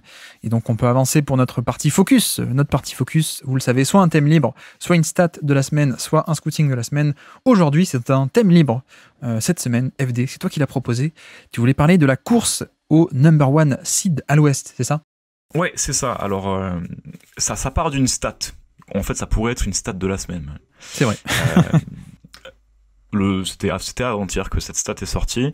Donc je vous dis les bilans des équipes. Donc les Clippers étaient à 34-15, OKC à 35-16. Enfin, OKC, Minnesota, Denver à 35-16. Donc dans la terminologie de la NBA, ils étaient à 0 game behind. Ils étaient tous à égalité. Et donc c'est là que les Américains sont très forts pour nous trouver ce genre de stat. C'est la première fois dans l'histoire de la NBA que 4 équipes sont à égalité aussi loin dans la saison, aussi tard dans la saison. Donc voilà, c'est ça la stat de la semaine. Merci, on peut passer au quiz. Non, à la limite, la stat, elle est pas très intéressante. C'est pas ça qui est important. Mais moi, quand je pense à ça, quand je vois des équipes qui sont aussi proches, je peux pas m'empêcher de réfléchir à tiens, qu'est-ce qui va se passer si une équipe est première et l'autre équipe est quatrième, enfin 2, 3e. Donc je propose qu'on se projette un petit peu dans un monde où ces 4 équipes restent de 1 à 4 dans la conférence Ouest, et qu'on se demande stratégiquement, ces équipes, quels sont, au deuxième tour des playoffs, quels seraient leurs meilleurs match-up et leurs pires match-up. Donc en fait, si aujourd'hui t'es les Clippers, si tu finis premier, qui est-ce que t'espères va finir 4e, et qui est-ce que tu veux absolument éviter au deuxième tour des playoffs? Alors, donc on rappelle, Minnesota, Denver, OKC, Clippers. Les 4, je répète les noms. Les Clippers, ouais. Les Clippers, je pense que c'est une équipe vachement polyvalente. Donc presque, en fait, dans la théorie, je vois pas trop de faiblesses, mais je pense que dans la pratique, le match-up, le pire match-up pour eux, je sais pas si vous voulez commencer par le pire ou le meilleur, mais le pire, moi, c'est égal. Je dirais quand même Denver. Okay. Assez clairement Denver, parce que autant des attaques un peu de pick and roll, je pense qu'ils peuvent les gérer. Autant Denver, comme tout le monde, ils sont un peu obligés de pas laisser leur intérieur tout seul en défense sur Jokic. Il y a que Miami qui peut faire ça, limite avec Adebayo. Ouais. Mais même eux, tu vois, ils pouvaient pas le faire complètement. Et en plus, ça a entraîné des compromis défensifs et en termes de profil qui tu mettais sur le terrain. Et donc, ça a pénalisé l'attaque aussi. Bref, donc moi, le pire, pour les Clippers, je pense que les Clippers peuvent être magnifiques contre plein de types d'attaques différentes avec leur switch, avec même, tu vois, ils ont des intérieurs de drop pour changer, ils ont pas mal d'atouts dans leur manche, mais contre un Jokic qui aurait plein centre du terrain, qui aurait au poste bas isolation, ça peut être le pire match-up possible en tout cas, je pense. Ouais, je suis d'accord. Je m'étais aussi noté le Thunder potentiellement comme. Alors c'est pas le pire parce que je suis d'accord que Denver est le plus défavorable. Maintenant, je me dis le Thunder pour à la fois le nombre important de défenseurs au point d'attaque qu'ils ont, qui peuvent contrer individuellement les 3 stars de création offensive des Clippers, mais surtout de l'autre côté du terrain, est-ce que les Clippers ont une arme pour vraiment contrer Shai Alexander sur sa création? Moi c'était là-dessus que je m'étais noté. Et les Clippers, pour toi, leur match-up le plus favorable? Alors attends, juste au niveau du pire, si je peux en rajouter un peut-être, c'est pas forcément le pire, mais est-ce que le dynamisme d'une attaque genre comme Sacramento, ça peut pas aussi leur faire un peu du mal? Tu vois, je les vois très préparés pour contrer un pick and roll, mais quand ça bouge beaucoup, peut-être les Kings, ça sera un peu difficile, mais bon, il y aurait d'autres problèmes de l'autre côté du terrain pour les Kings. Ouais, c'est clair, Mais pour le c'est clair. meilleur, j'ai envie de dire Minnesota. Parce que Minnesota moi est une aussi. top défense, mais Moi en aussi. attaque, ça cale un peu. Donc, je vois bien les Clippers faire du switch partout et du coup, les Wolves sont un peu dans la panade, quoi. Ouais, mais après, moi, il y a aussi l'aspect du. Est-ce que c'est pas un peu cliché de dire que Rudy Gobert va souffrir contre les Clippers? Mais au final, je pense qu'il y a de ça aussi, quoi. Je pensais même pas à Gobert, moi. Je pensais plutôt à la création de périmètre du genre, bah, si tu switches partout, est-ce qu'Anthony Edwards, est-ce que Mike Conley et est-ce que Monte-Morris, maintenant qui est là, Ouais. est-ce qu'ils ont assez de créateurs de périmètre pour faire face à du switch? Tu vois, même sans parler de Gobert, je sais pas si, face à une vraie défense de switch all, est-ce que Minnesota, qui est déjà pas parfait en attaque, est-ce qu'ils ont les moyens, sur toute une série, d'avoir une attaque qualitative et quantitative face à vraiment du switch all? Mhm. J'ai un petit doute. Ça me va, ça me va, ça me va. Tu veux passer aux Nuggets? Ouais, mais alors je te lance à mon tour, comme ça c'est toi qui réponds cette fois. Quel est pour Ouais. toi le pire match-up possible pour les Nuggets? Le pire match-up pour les Nuggets, pour moi, c'est Minnesota. Pourquoi? Parce que je trouve justement qu'ils ont un schéma défensif avec leurs aides nombreuses, Ouais. de la versatilité. Non, t'aimes pas versatilité, donc de la polyvalence défensive. Ah bah, j'aime bien le mot, mais il veut pas dire la même chose en français, donc De la polyvalence défensive, Tout à fait. de nombreux schémas qui, pour le coup, peuvent être intéressants face à une équipe d'héliocentrisme autour, enfin, pas forcément d'héliocentrisme, mais axé autour de Nikola Jokic. Donc, moi, c'était les Timberwolves, un peu le match-up à éviter. En plus ils ont déjà battu les Denver plus tôt cette année, en tout début de saison, et avec ces schémas de, tu sais, ils ont deux gros, et donc Ouais. en gros tu mets Towns en match-up direct, et en flottant derrière, tu mets Gobert, quoi, sur Jokic, je veux dire. Donc c'est vrai que là-dessus, le match-up est pas mal, ouais, tout à fait.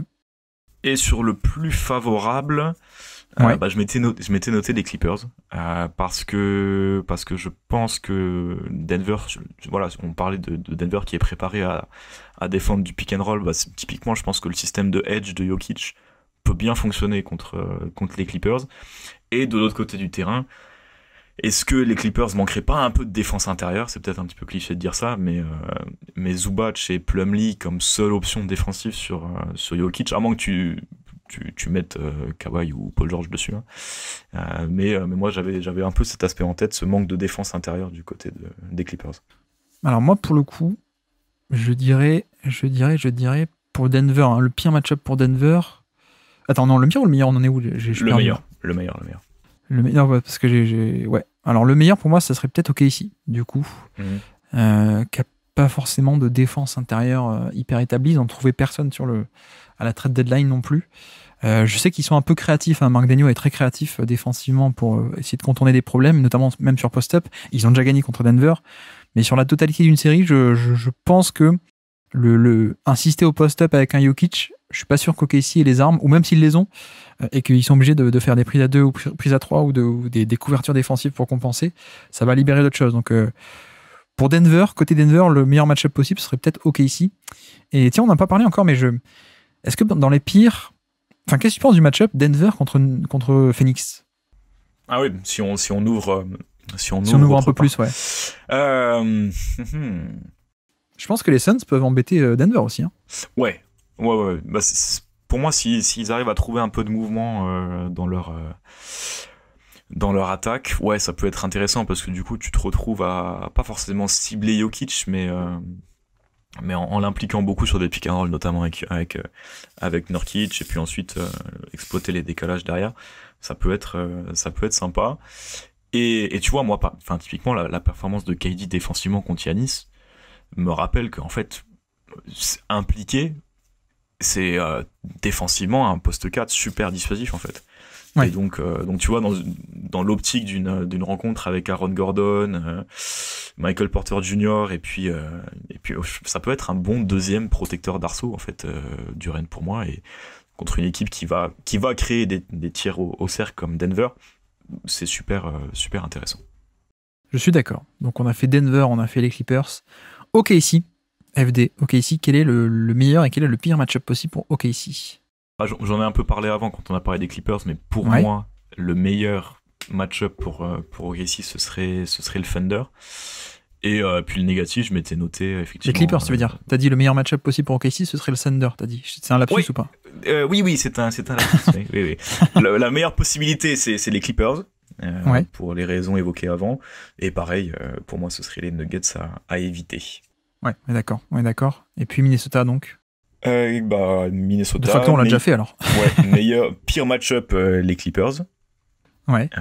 Et meilleur match-up, les Denver. Nuggets. Voilà. Ouais, d'accord. Surtout que Denver a une défense de demi-terrain qui est quand même un potentiel moins haut peut-être à cause des compromis que tu fais avec Jokic. Donc c'est peut-être là-dessus où l'attaque de Mistock est pas fantastique. L'attaque de demi-terrain de Minnesota, peut-être elle peut faire le plus de dégâts contre une défense qui elle-même n'est pas géniale, quoi. En tout cas, si je suis Minnesota, je préfère affronter la défense de Denver que la défense des Clippers. Ça, c'est clair et net. Mais ouais, du coup, on a fait le tour. Et attends, je vais te poser une autre question alors pour aller encore plus loin. Est-ce que pour toi, ce sont ces 4 équipes qui seront au deuxième tour des playoffs 2024 à l'Ouest, puisqu'on rappelons-le, il n'y a que 4 équipes au deuxième tour, ça va très vite. Oui. Est-ce que ce seront ces 4-là, ou est-ce que un Phoenix, un Lakers, un Pelicans peuvent s'infiltrer? J'ai envie de... Alors forcément, c'est nul comme réponse, mais ça va dépendre du match-up du premier tour.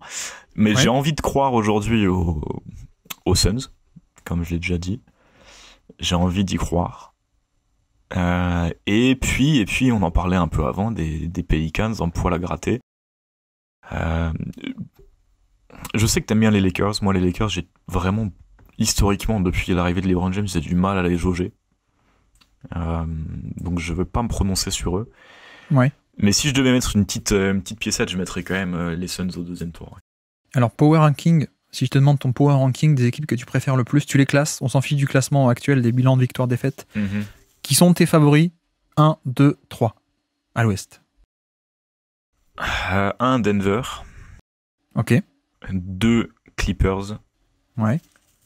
Et 3, et c'est là que c'est dur. En fait, 3, tu vois, j'ai presque envie de mettre les Suns, quoi.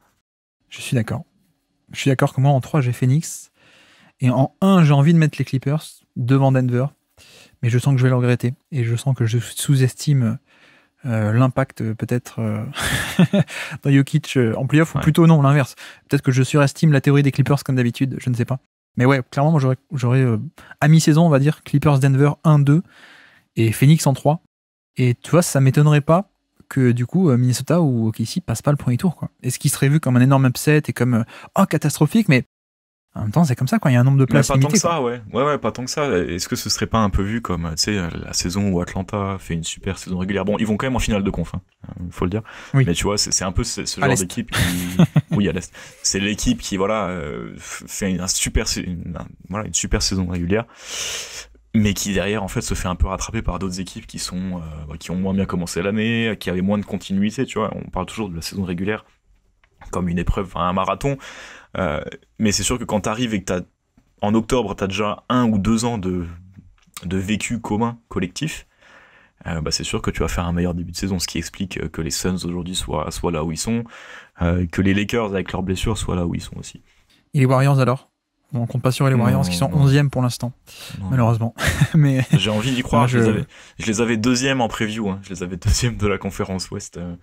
J'avais envie d'y croire, mais la blessure de Chris Paul, on va dire que c'est la blessure de Chris Paul qui a tout changé. Je pense pas que ce soit le cas, mais on va mettre ça sur ce coup. Après, tu vois, il faut pas non plus... moi, je regrette un peu que les gens surréagissent parfois à quel tour tu es éliminé plutôt que contre qui et dans quelles circonstances, tu vois, parce que souvenez-vous 2015, la fameuse année 2015, on a un premier tour entre les Clippers et les Spurs. Ce sont littéralement, cette année-là, les 2e et 3e meilleures équipes de NBA. Mais littéralement, en termes de net rating notamment. Mais voilà, les Spurs 2015 n'ont pas passé le premier tour, mais pourtant c'était une des toutes meilleures équipes de NBA pour moi qui était dans le top 3, top 5 très très largement.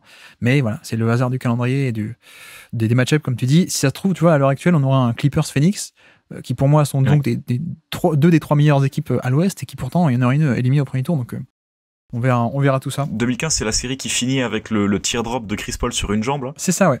C'est ça, ouais. Le Wake Forest duel à la fin. Ouais, entre Tim Duncan et Chris Paul, ouais, tout à fait. Une super série. Oui, c'était une des 2 années où les Clippers auraient dû aller au bout, 2014-2015. Mais on va pas en reparler. Ne rouvrons pas ces dossiers-là. Pour pas reparler de l'arbitrage en 2014, il faut pas reparler d'autres choses en 2015, on y va. On avance. Nous, on passe le dossier, bref.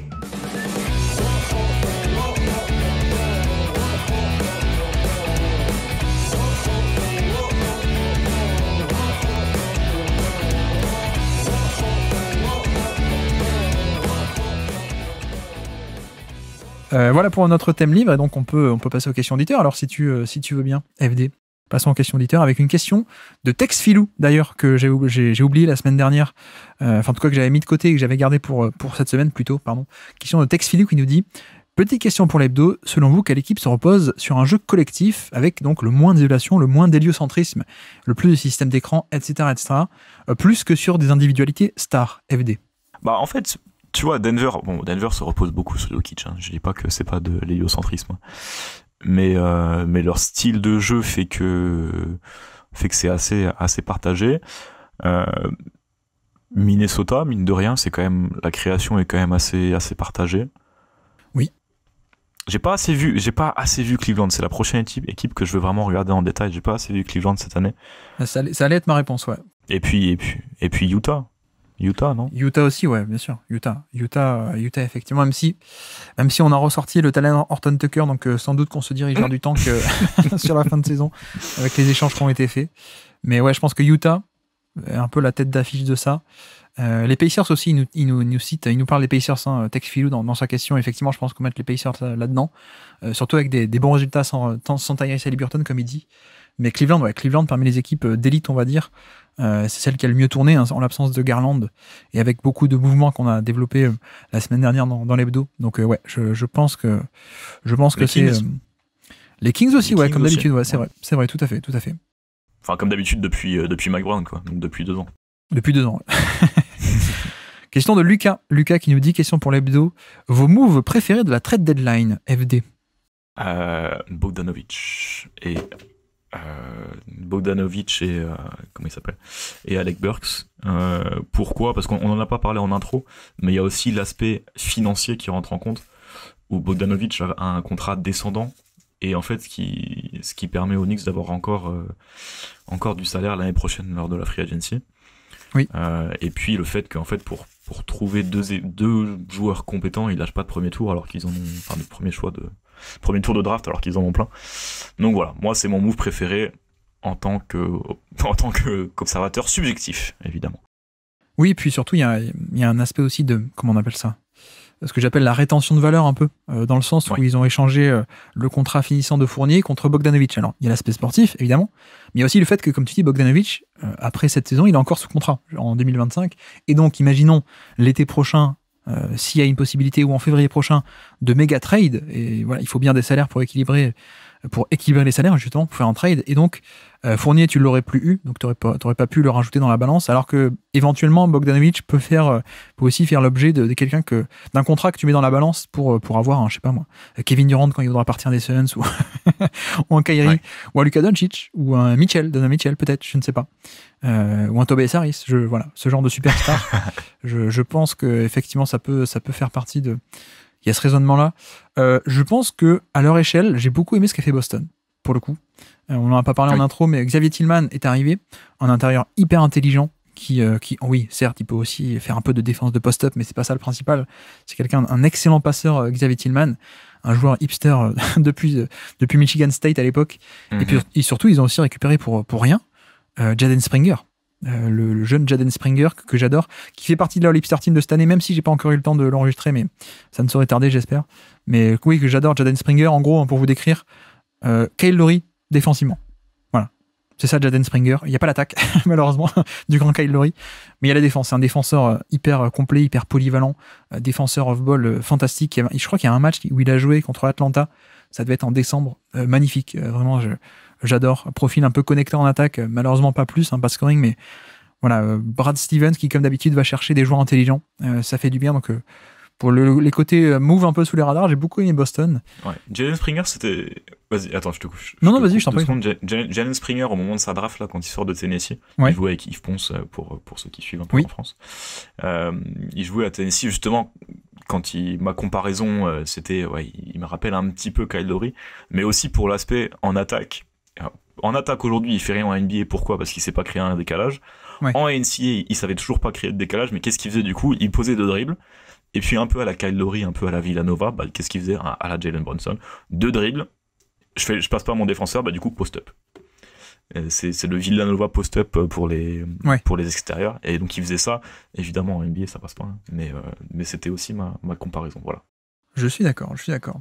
Question de Bamzerito, question pour l'hebdo. Demain, vous êtes le GM des Cavs. Que cassez-vous en premier? Le duo des petits ou le duo des grands? Ou alors la gueule à JB Bickerstaff. même si apparemment il revient bien là.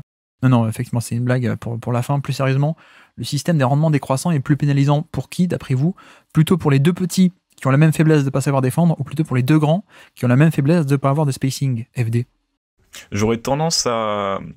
Parce qu'apparemment, j'ai commis un blasphème en comparant Darius Garland et Kobe White, alors que je ne les ai pas comparés. J'ai dit que peut-être, la question pouvait éventuellement commencer à se poser.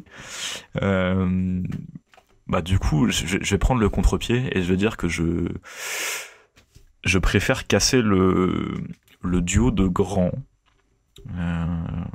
Quoique, parce que c'est compliqué comme question. Je suis peut-être un peu moins haut que la moyenne sur Donovan Mitchell. Et Garland. Apparemment Garland, même si j'aime beaucoup Garland. C'est juste que, alors par contre, du coup, je veux bien être plus haut que la moyenne sur Kobe White, ça me dérange pas. Qui d'ailleurs a fait un très bon match encore hier soir. Mais je voulais pas le rajouter. Je pense que ce serait plus facile de casser l'arrière, j'ai l'impression. L'intérieur, pardon, j'ai l'impression, parce qu'en fait, le spacing est tellement important qu'il y aurait des retombées immédiates et que surtout, si tu ne le fais pas, tu serais un peu handicapé, quoi. Alors, comme dit, ce qu'ils font actuellement, ils essayent de séparer les minutes le plus possible, mais c'est un peu dommage d'avoir un des 4 meilleurs plus gros salaires, pas sur le terrain, sur les moments importants, parce que tu essaies d'avoir du spacing, quoi. Donc, je pense que si tu te sépares de soit Mobley, soit Allen, oui, tu descends un peu en défense, mais avec un tel duo de créateurs offensifs, tu peux avoir une top attaque dans du spacing. Alors que, tu vois, l'inverse, si tu donnes un peu Mitchell en héliocentrique, certes ça marche, mais à quel point ça marche si de toute façon il n'y a pas de spacing? C'est un peu... Ouais, je pense que... Je sais pas. Je sais pas s'ils vont devoir résoudre ce dilemme prochainement, les Cavs, mais c'est pas évident. Je pense que si voilà, tu mets un flingue sur la tempe, je pense que je casse plutôt les intérieurs. C'est plus facile. J'ai l'impression. Question de Jalen Brown Redemption Season qui nous dit l'arrivée de Tillman comble-t-il le manque de viande des Celtics sous le cercle? Ou faut-il un autre tonton dans la raquette? Non, il n'y a pas de réponse à ça. Non, pour le coup, c'est ce que tu as dit avant. Hein. Il apporte plein de choses. Et puis pour l'aspect tonton, il faut faire revenir Jared Sullinger. Voilà. Oui. Non, mais je pense qu'il se moque un peu éventuellement de certaines remarques qui disent oui, il faut de la viande à l'intérieur pour les Celtics, un peu comme toujours, un peu comme avant, j'ai envie de dire presque. Mais non, effectivement, peut-être il pourrait aider en défense de post-up, mais en même temps, la défense de post-up, on a besoin que contre Embiid ou Jokic, et contre Embiid ou Jokic, seulement Tillman, ça suffit pas. De toute façon, il faudra de l'aide autour. Donc, donc de toute façon, il y a pas de. On est plus dans une NBA où tu peux envoyer Chuck Hayes en post-up stopper et rien faire autour. Donc voilà, effectivement, c'est pas cette problématique-là, c'est surtout... Par contre, ce que j'aime bien, Tillman, comme dit, c'est qu'il peut totalement aussi remplacer Al Horford dans certains schémas offensifs, en termes de dribble and off, en termes de passing sur short roll, après avoir reçu la balle sur pick and roll, etc. Donc ouais, très très bon passeur. Xavier Tillman, il va faire du bien. Donc voilà. Question de Garincha, question pour l'hebdo. Est-ce qu'on est sur la meilleure saison régulière de Kawhi Leonard? Tiens. C'est possible. C'est possible parce que, il joue beaucoup. Et 2, il est aussi fort que d'habitude. À Toronto, l'année où ils sont champions, il joue beaucoup ou pas? Il joue beaucoup, ouais. Mais je trouve que l'évolution qu'on a depuis qu'il est aux Clippers, c'est le passing, en fait. Ouais. Qu'on n'avait pas avant. Qu'on n'avait pas du tout avant, même à l'époque des Raptors, où c'était plutôt un scoreur dans un collectif bien huilé. C'est pour ça que ça marchait aussi, pour le coup. Mais ouais, depuis qu'il est aux Clippers, il a développé pas mal de passing. Il fait des lectures qu'il ne faisait pas avant. Donc je pense qu'on doit être pas loin effectivement du meilleur Kawhi offensif en carrière.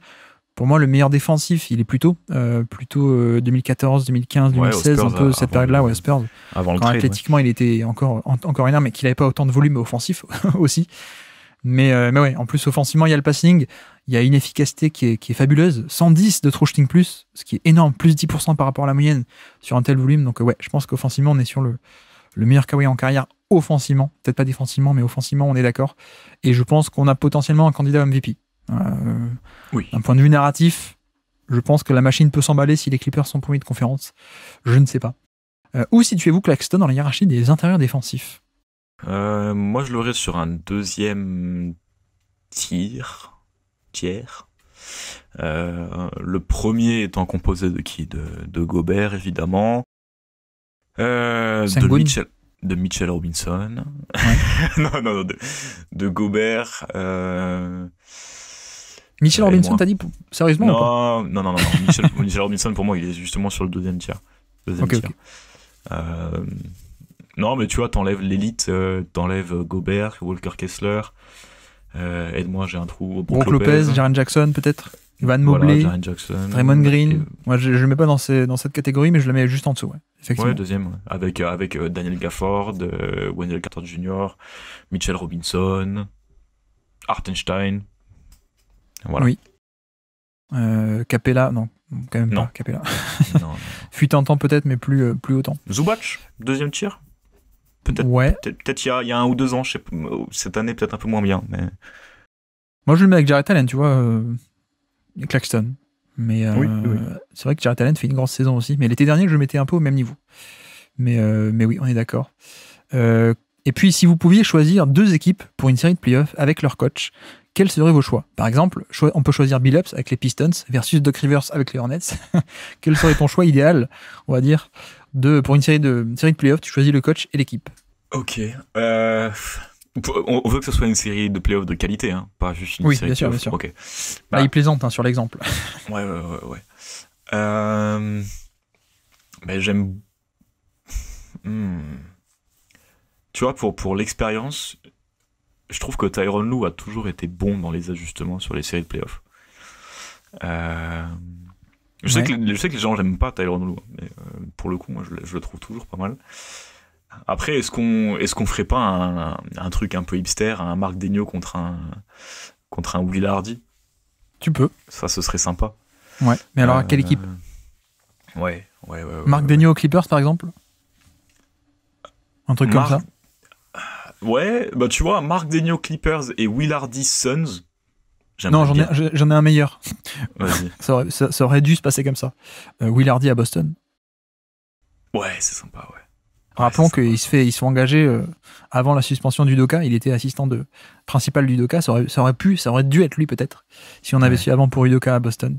Will Hardy à Boston, ouais, on peut dire ça. Et moi, je vais prendre. Qu'est-ce que je vais prendre? Eric Spoelstra. À Philadelphie avec Embiid. Non, Eric Spoelstra à Milwaukee. Oh, ok. Quoique ça fait pas une finale, ça. Après, on n'est pas obligé de faire Est et Ouest, mais. Ou Marc Daigneault aux Clippers, ouais, c'est intéressant. Ouais. Intéressant. Question de Willmatic. Over-under, justement. Over-under, nombre de matchs pour Doc Rivers à Milwaukee. Il met le over-under à 30 et demi. Moi, je prends le over assez facilement, je pense. Bah, il reste combien de matchs là en saison régulière? Il en reste moins que 30. Il en reste peut-être un peu moins que 30, mais surtout, je le vois pas être viré cet été, en fait. Ah, en même temps, il a pris un contrat de 15 ans, donc... ouais, jusqu'en 2028, je crois. Donc, je le vois pas être viré avant minimum février prochain ou décembre prochain, tu vois, mais donc, je pense que je vais prendre le over. Et puis, autre question de Willmatic. Avis sur les récentes performances de Jaden Ivey. Est-ce que tu les as vues? Non? Moi qui pensais que tu regardais les équipes nulles. Il y a quand même des limites, hein, pas non plus... Ouais, non, j'ai hâte, c'est ce que je disais sur la conversation QI Basket, j'ai hâte de voir Jaden Ivey jouer encore moins après le trade de Bogdanovic et Alec Burks, mais maintenant pour regarder Evan Fournier jouer. Petite pensée émue pour Jaden Ivey. Question de Espadrille 1250. La semaine dernière, vous avez débattu du cas Evan Mobley et son tir. Vous doutez, à la vue de son toucher, qu'il puisse devenir un joueur impactant dans ce domaine du jeu. J'ai l'impression qu'il a de bonnes prédispositions à la passe et propose déjà des choses intéressantes en tant que connecteur. Ne pourrions-nous pas lui voir un avenir à la Adebayo à ce stade-là? Qu'en penses-tu de cette comparaison? Alors Adebayo, je pense que c'est plus l'exception qui confirme la règle. Ouais. En termes de... Parce que tu vois, il n'y a pas que la passe dans la connexion. Il y a typiquement, une fois que tu reçois la balle, tes mouvements, tu vois, les 2-3 dribbles que tu vas poser après avoir reçu la balle, qui sont qui sont primordiaux. La réponse de Normand, ce serait un peu de dire oui, je le vois progresser à la passe, effectivement, parce que même à USC, il avait déjà un petit peu ce jeu-là en NCAA, sur le short roll notamment, mais moins que Adebayo. Mais là où je rejoins quand même Espadrille 1250, c'est que pour moi, si on fait une échelle entre Bam Adebayo, offensivement, entre Bam Adebayo et Anthony Davis, Pour moi, il est plus proche d'Adebayo, en effet, sur ce côté limité au scoring, limité au shoot, qui peut être fonctionnel sur certaines du passing et certaines séquences, mais ouais, je vois plus proche, en effet, d'un profil à la Adebayo que d'un profil un peu, je sais pas si tu vois ce que je veux dire, mais le profil parfait de la licorne offensive, notamment de shoot, dribble, etc., Anthony Davis, quoi. Donc, ouais. Là-dessus, je suis assez d'accord. Je suis assez d'accord avec cette comparaison que j'aime pas mal. Question de d'Ismaël. À part pour Porzingis, dont Hazard va probablement parler pendant 35 minutes de toute façon, est-ce que vous avez des exemples de joueurs qui ont un peu cassé les règles de progression sur des domaines considérés comme plus innés que acquis? La capacité à provoquer des lancers, le toucher, etc. Ce serait intéressant de faire une étude sur justement ces domaines, est-ce qu'ils sont innés ou acquis. Tu vois, parce que typiquement, un des deux exemples qui est donné, la capacité à provoquer des lancers francs, je pense pas que ce soit quelque chose de forcément inné. Je pense que c'est quelque chose qui vient avec l'expérience. Qui vient aussi avec l'expérience. Moi, il y en a un qui me vient en tête de suite, c'est Lillard. Lillard et la finition au panier, qui est devenu un excellentissime finisseur en fin de drive, alors qu'en début de carrière, c'était peut-être un domaine sur lequel il était assez mauvais, et il n'y a pas tant que ça des joueurs qui évoluent de manière aussi conséquente en termes de finition au panier. Donc Lillard, pour moi, est un peu une exception, et parfois, il faut pas généraliser à partir de l'exception, évidemment. Et l'autre que je dirais, c'est un peu le passing pour Mitchell. Je sais pas ce que tu en penses. Donovan, oui, je suis d'accord. Ouais, parce que début de carrière, c'était un peu compliqué le passing, mine de rien. Et là, on le voit de plus en plus développé en tant que passeur presque héliocentrique parfois. Donc ouais, je penserais à ça, ouais. Enfin, même l'ensemble de son attaque, quand il sort de Louisville, c'est surtout un défenseur, Mitchell. Enfin, c'était son attrait, si je me trompe pas. Question de Daimzao, question pour FD. Alors, la perte de Quickley et Grimes en un mois, ça fait mal? Oui, comme dit en intro, ça fait mal. Émotionnellement. Mais tu vois, quand on a perdu Barrett et Quickley, pour l'anecdote, j'étais dans les toilettes d'un Wendy's aux États-Unis. J'étais déprimé. Voilà. Je suis rentré dans la voiture avec ma copine, j'ai dit voilà, c'est la fin. Et puis voilà, je suis très content avec OG Anunoby, donc je serai très content avec Bojan Bogdanovic et Quentin Grimes et Alec Burks. Ouais. Même si voilà, émotionnellement, effectivement, il y a un petit coup. C'est toujours, on accorde trop d'importance aux jeunes qui sont pas forts, ils sont pas formés, mais qui sont homeground, qui viennent de notre club.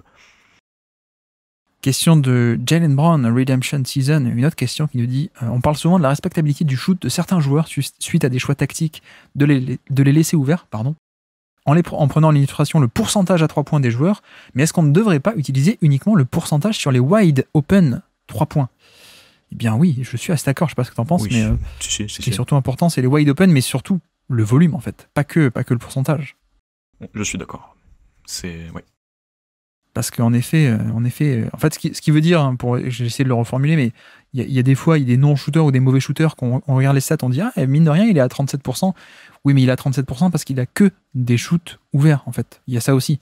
Et donc, il faut comparer le 37% sur que des wide open d'un mauvais shooter ou d'un non-shooter face à, non pas le pourcentage général de bons shooters qui prennent aussi des shoots plus contestés, mais face à des pourcentages plus sur les wide open spécifiquement, quoi. Bon, j'espère que j'aurai été clair. Je crois que j'ai dit n'importe quoi.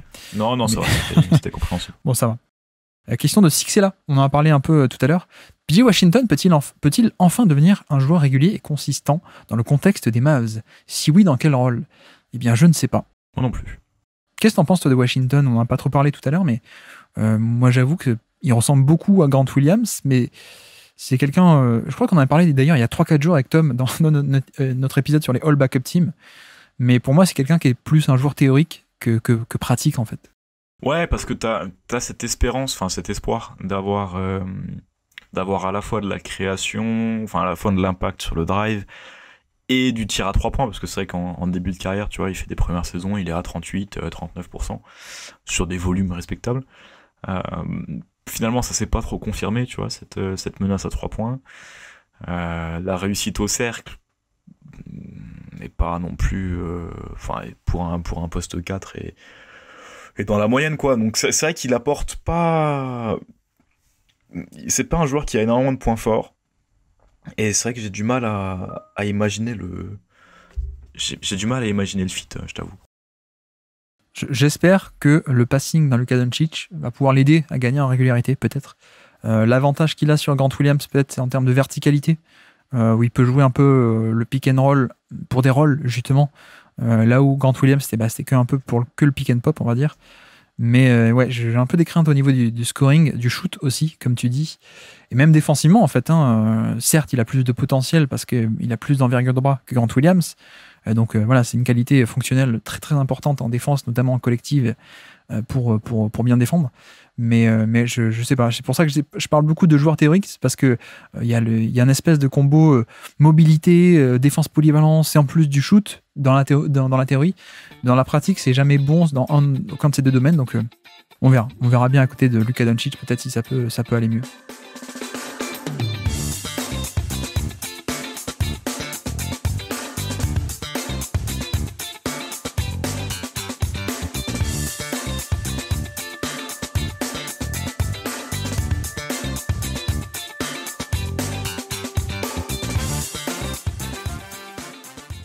Mais voilà pour nos questions de la semaine. Et donc, que fait-on FD? On peut passer au quiz, et avec un suspense insoutenable, puisque FD peut être le nouveau leader d'ici 5 minutes de la race. Je rappelle, Azad 33 points, Baptiste 33 points, FD 27 points. Sauf que, attention, tu peux repasser devant, mais tu aurais un quiz d'avance sur les autres. Hein. Oui.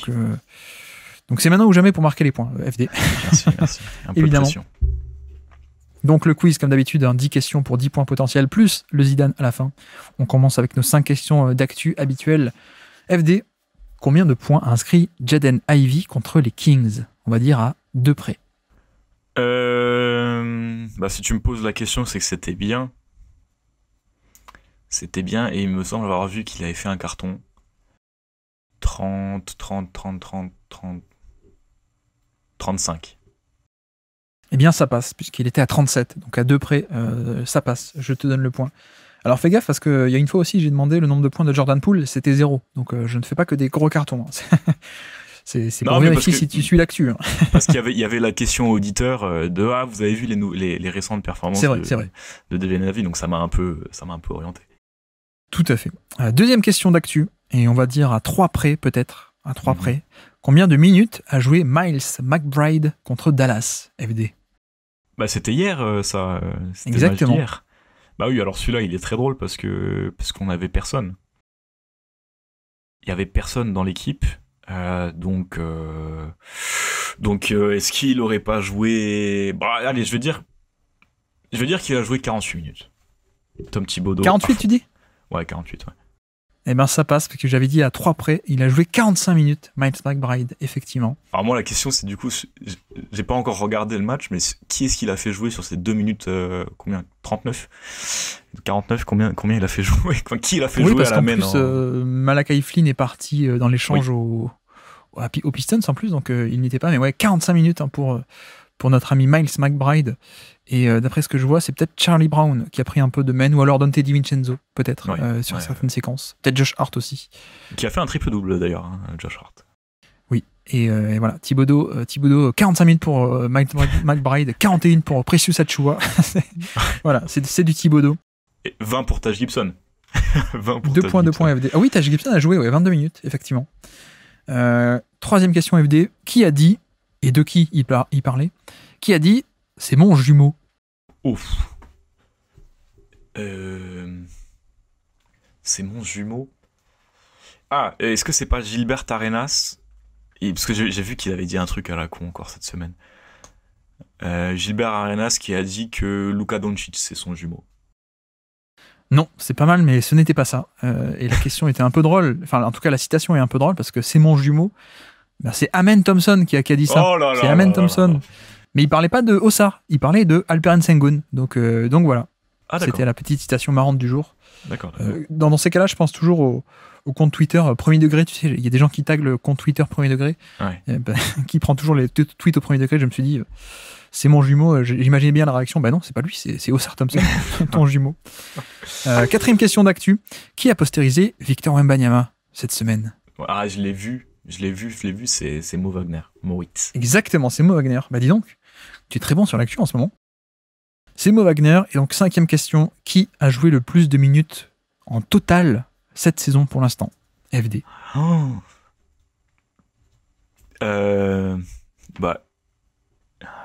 Ah, c'est vrai il est blessé là depuis 2-3 jours. Là.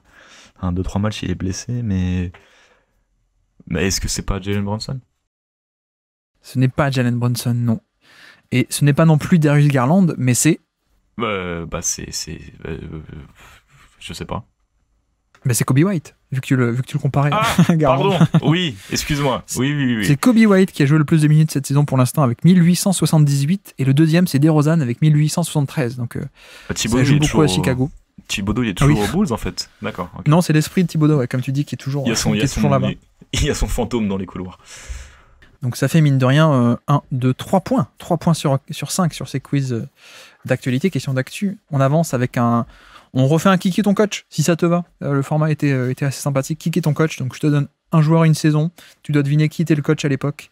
Donc par exemple, si je te dis LeBron James en 2011, c'était Spoelstra. Voilà. Donc on y va. Nick Claxton en 2020, FD. Qui était ton coach? C'est Steve Nash. En 2020? Non. C'est Steve Nash. Ah, attends. Non, mais ça va pas compter, c'est Jacques Vaughn. Non plus. Oh, okay. C'était Kenny Atkinson en 2020 encore. Ah oui, d'accord. Eh oui. De Steve Nash, c'est 2021. Il arrive après. Qui est ton coach, FD? George Niang en 2021. Qui est ton coach? George Niang en 2021. Non, et je pense que tu l'as oublié. Surtout, c'est où joue George Niang en 2021? Eh oui, c'est ça le quiz, FD. Non, mais... il a joué à Utah pendant longtemps. Donc, Quinn Snyder? Exactement. Ouh. Je suis épaté. Exactement. Quinn Snyder en 2021. Ouf. George Niang qui a joué à Utah, ouais. Je pense que beaucoup de monde l'ont oublié. Qui est ton coach? Josh Richardson en 2021. 2021. J'ai envie de dire qu'il a Philadelphie et que du coup, son coach à Philadelphie. Est-ce que c'est Brett Brown? Eh bien non. Effectivement, il était avant à Philadelphie, mais c'était l'année où il a été échangé contre Seth Curry. Il était au Dallas Mavericks cette année-là, en 2021.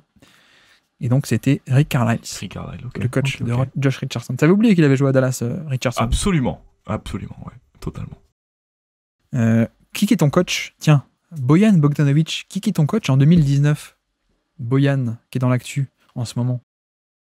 En 2019. Bojan en 2019. Où est-ce qu'il était, Bojan? J'ai envie de dire qu'il est aussi aux Pacers. Ouais. Et donc et que coach des Pacers des années 2010 là, je vois qui c'est, qui était à Portland avant.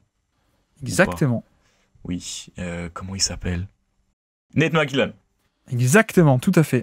Dis donc. Allez. Sur un coach et sur un quiz spectaculaire. Tu égalises pour l'instant à la race Azad et Baptiste, donc tu peux passer devant. Dernière question du qui est ton coach. Qui est ton coach? Domantas Sabonis en 2017, son année rookie. Donc il est à OKC. Scott Brooks. Aïe. Attends. Ça choke là aussi. Et non, c'était pas Scott Brooks. C'était Billy Donovan à l'époque. Ah, mais oui, bien sûr. Billy Donovan, bien oui, sûr. Il fait partie. Il est rookie dans cette équipe de Westbrook des triples-doubles. Il l'avait pas eu à Florida en plus. Parce que Billy Donovan, c'est Florida avant. Effectivement. Mais non, mais il est à Gonzaga. Il était Gonzaga. Oui, Sabonis. pardon. Oui, je dis n'importe quoi. Ouais, t'essaies de me tester, t'essaies de me faire un kicker ta fac en même temps. C'est ça. Ouais. En plus, j'ai faux. Bon, alors 5 points sur 10. Donc, tu reviens à 33 points à la race. Donc, on a une égalité parfaite. Non, pas du tout, Guillaume, puisque FD avait 27 points. Donc, 27 plus 5, ça fait 32 et pas 33. Donc, FD a encore un point de retard sur Azad et Baptiste. Le suspense est à son comble. Mais il reste encore le Zidane. Le Zidane, pourquoi Zidane? Le joueur en 10. Et donc 10 indices pour deviner un joueur le plus vite possible, avec le moins d'indices possible, pour avoir le plus de points possible, évidemment. Si t'es prêt, on peut y aller. Zidane, indice numéro 1, 2013. 2013, Anthony Bennett. Deuxième indice, OKC. OKC, 2013. Victor Oladipo. Troisième indice, Russell Westbrook. OKC, 2013. Alors, petit tirage au montage, c'est une première à cette étape-là. Le fait est que FD a trouvé très vite, et même trop vite, sans doute. Enfin, alors, tant mieux pour lui, hein. Ça va lui faire beaucoup de points. Mais ça gâche un peu le jeu, puisque vous, auditeurs, vous ne pouvez pas jouer. Donc, ce que je vais faire, c'est que je vais vous dérouler les indices. Comme ça, vous pourrez jouer, vous aussi, si ça vous dit. Et puis ensuite, on mettra le passage où FD a gagné. Donc, les 3 premiers indices, on avait dit 2013, OKC et Westbrook. 4e, les Lakers. 5e indice, Dwight Howard. Dwight Howard, les Lakers. 2013, OKC, Westbrook. 6e indice, Boston. 7e indice, Jeff Teague. Assez énorme celui-là. 8e indice, Raptors. 9e indice, meneur. Et 10e indice, Braunschweig. Braunschweig. Allez, Allemagne, on va dire. Allemagne. Est-ce que vous l'avez pas? Réponse avec FD. Dennis Schroeder. Exactement. Oh, alors là... le champion du monde. Le champion du monde, Dennis Schroeder. Eh ben, ça allait très vite. Ça allait très vite cette semaine. Ça allait très vite, donc effectivement. Je savais pas du tout qu'il était drafté. Il est drafté en 2013 ou c'était une curveball? 2013, ouais, tout à fait. Draft 2013. Draft 2013. Le 4e indice, c'était les Lakers. Okay. C'était les Lakers. 5e indice, Dwight Howard, puisque effectivement, il a joué à Dwight Howard, avec Dwight Howard à Atlanta. Peut-être tu avais oublié. Non, c'est là-bas qu'il est tradé, ouais. 6e indice, Boston. Boston, il a joué 1 an à Boston. Hein. Ça, par contre, j'avais oublié. Et tu sais, il part des Lakers où il refuse un contrat à 20 millions et ensuite il va à Boston. Ce 7e indice, c'était Jeff Teague, puisque ça a été le backup de Jeff Teague. Il a réussi à le pousser dehors. Il était très content d'ailleurs d'avoir réussi à le pousser dehors pour être le titulaire. C'était le Tom Brady de... comment il s'appelait Drew Bledsoe. Ah oui, c'est ça, ouais. Tout à fait. Même si après, ça n'a pas aussi bien marché. Ouais. 8e indice, c'était les Raptors. Et puis 9e indice, meneur de jeu. Et 10e, c'était Braunschweig. Est-ce que tu connais Braunschweig? C'est la ville où il est en Allemagne. Braunschweig, ouais. C'est le club où il était, ouais, avant la draft. Donc voilà pour le Zidane. Dis donc, qui a été au bout de 3 indices. En plus, on a parlé de Schroeder aujourd'hui, parce qu'il a été tradé. Et donc ça fait 8 points. 8 points de plus pour FD qui prend la tête. Une avance très confortable dans le quiz, dans la race pour FD. Sachant que donc Schroeder a joué en carrière avec LeBron James, Anthony Davis, Paul George, Russell Westbrook, Dwight Howard, Siakam, Tatum, Chris Paul, Al Horford, Paul Millsap. C'est pas mal. Ça fait une belle carrière, quoi. Tu croises du beau monde. Oui, c'est sympa. Ouais, c'est sympa. Et donc avec 8 points, FD 41 points désormais à la race. Premier du classement. Si tu me l'avais dit, je n'y aurais pas cru. J'ai bien fait de réviser mes classes de draft là, maintenant que je comprends un peu le truc. C'est la magie du Zidane, hein. C'est que tu peux scorer beaucoup de points d'un coup. Ouais. En tout cas, merci FD d'être passé sur Basket Lab et sur l'hebdo une nouvelle fois. Avec plaisir. J'ai hâte que Azad revienne, qu'on retrouve une rotation normale là, parce que... Hein, mais bon, c'était un plaisir, merci. Merci à tous d'avoir suivi cet épisode, j'espère que ça vous aura plu, évidemment. Et donc voilà pour cette semaine d'hebdomadaire et ce quiz assez mythique. Vous avez vu que nous avons un nouveau leader. Alors je me suis trompé au niveau du décompte. Vous avez entendu, donc il n'est pas à 41, il est à 40 points FD. Mais voilà, c'est pas très important, je le note en tout cas. Et puis comme dit, hein, si on nous avait dit il y a quelques semaines que FD serait en tête de la race, on n'y aurait pas cru. Et là, nous sommes sur la dernière ligne droite de la saison. Et pourtant, c'est lui qui prend les devants, donc à suivre. Et sinon, à part ça, dans l'actu, rendez-vous ce soir sur Twitch, comme dit. Hein, tous les lundis soirs, on essaie de se faire un match qu'on décortique, un gros match. Donc voilà. Et puis, nous, de notre côté, pour la prochaine fois, je ne sais pas. Je ne sais pas, mais on se retrouve bientôt. Vous le savez. Et donc, sur ce, je vous remercie une nouvelle fois de nous avoir écouté jusqu'au bout. Un grand merci à FD, comme d'habitude, d'être passé sur le podcast. Et moi, je vous dis à très bientôt. Ciao.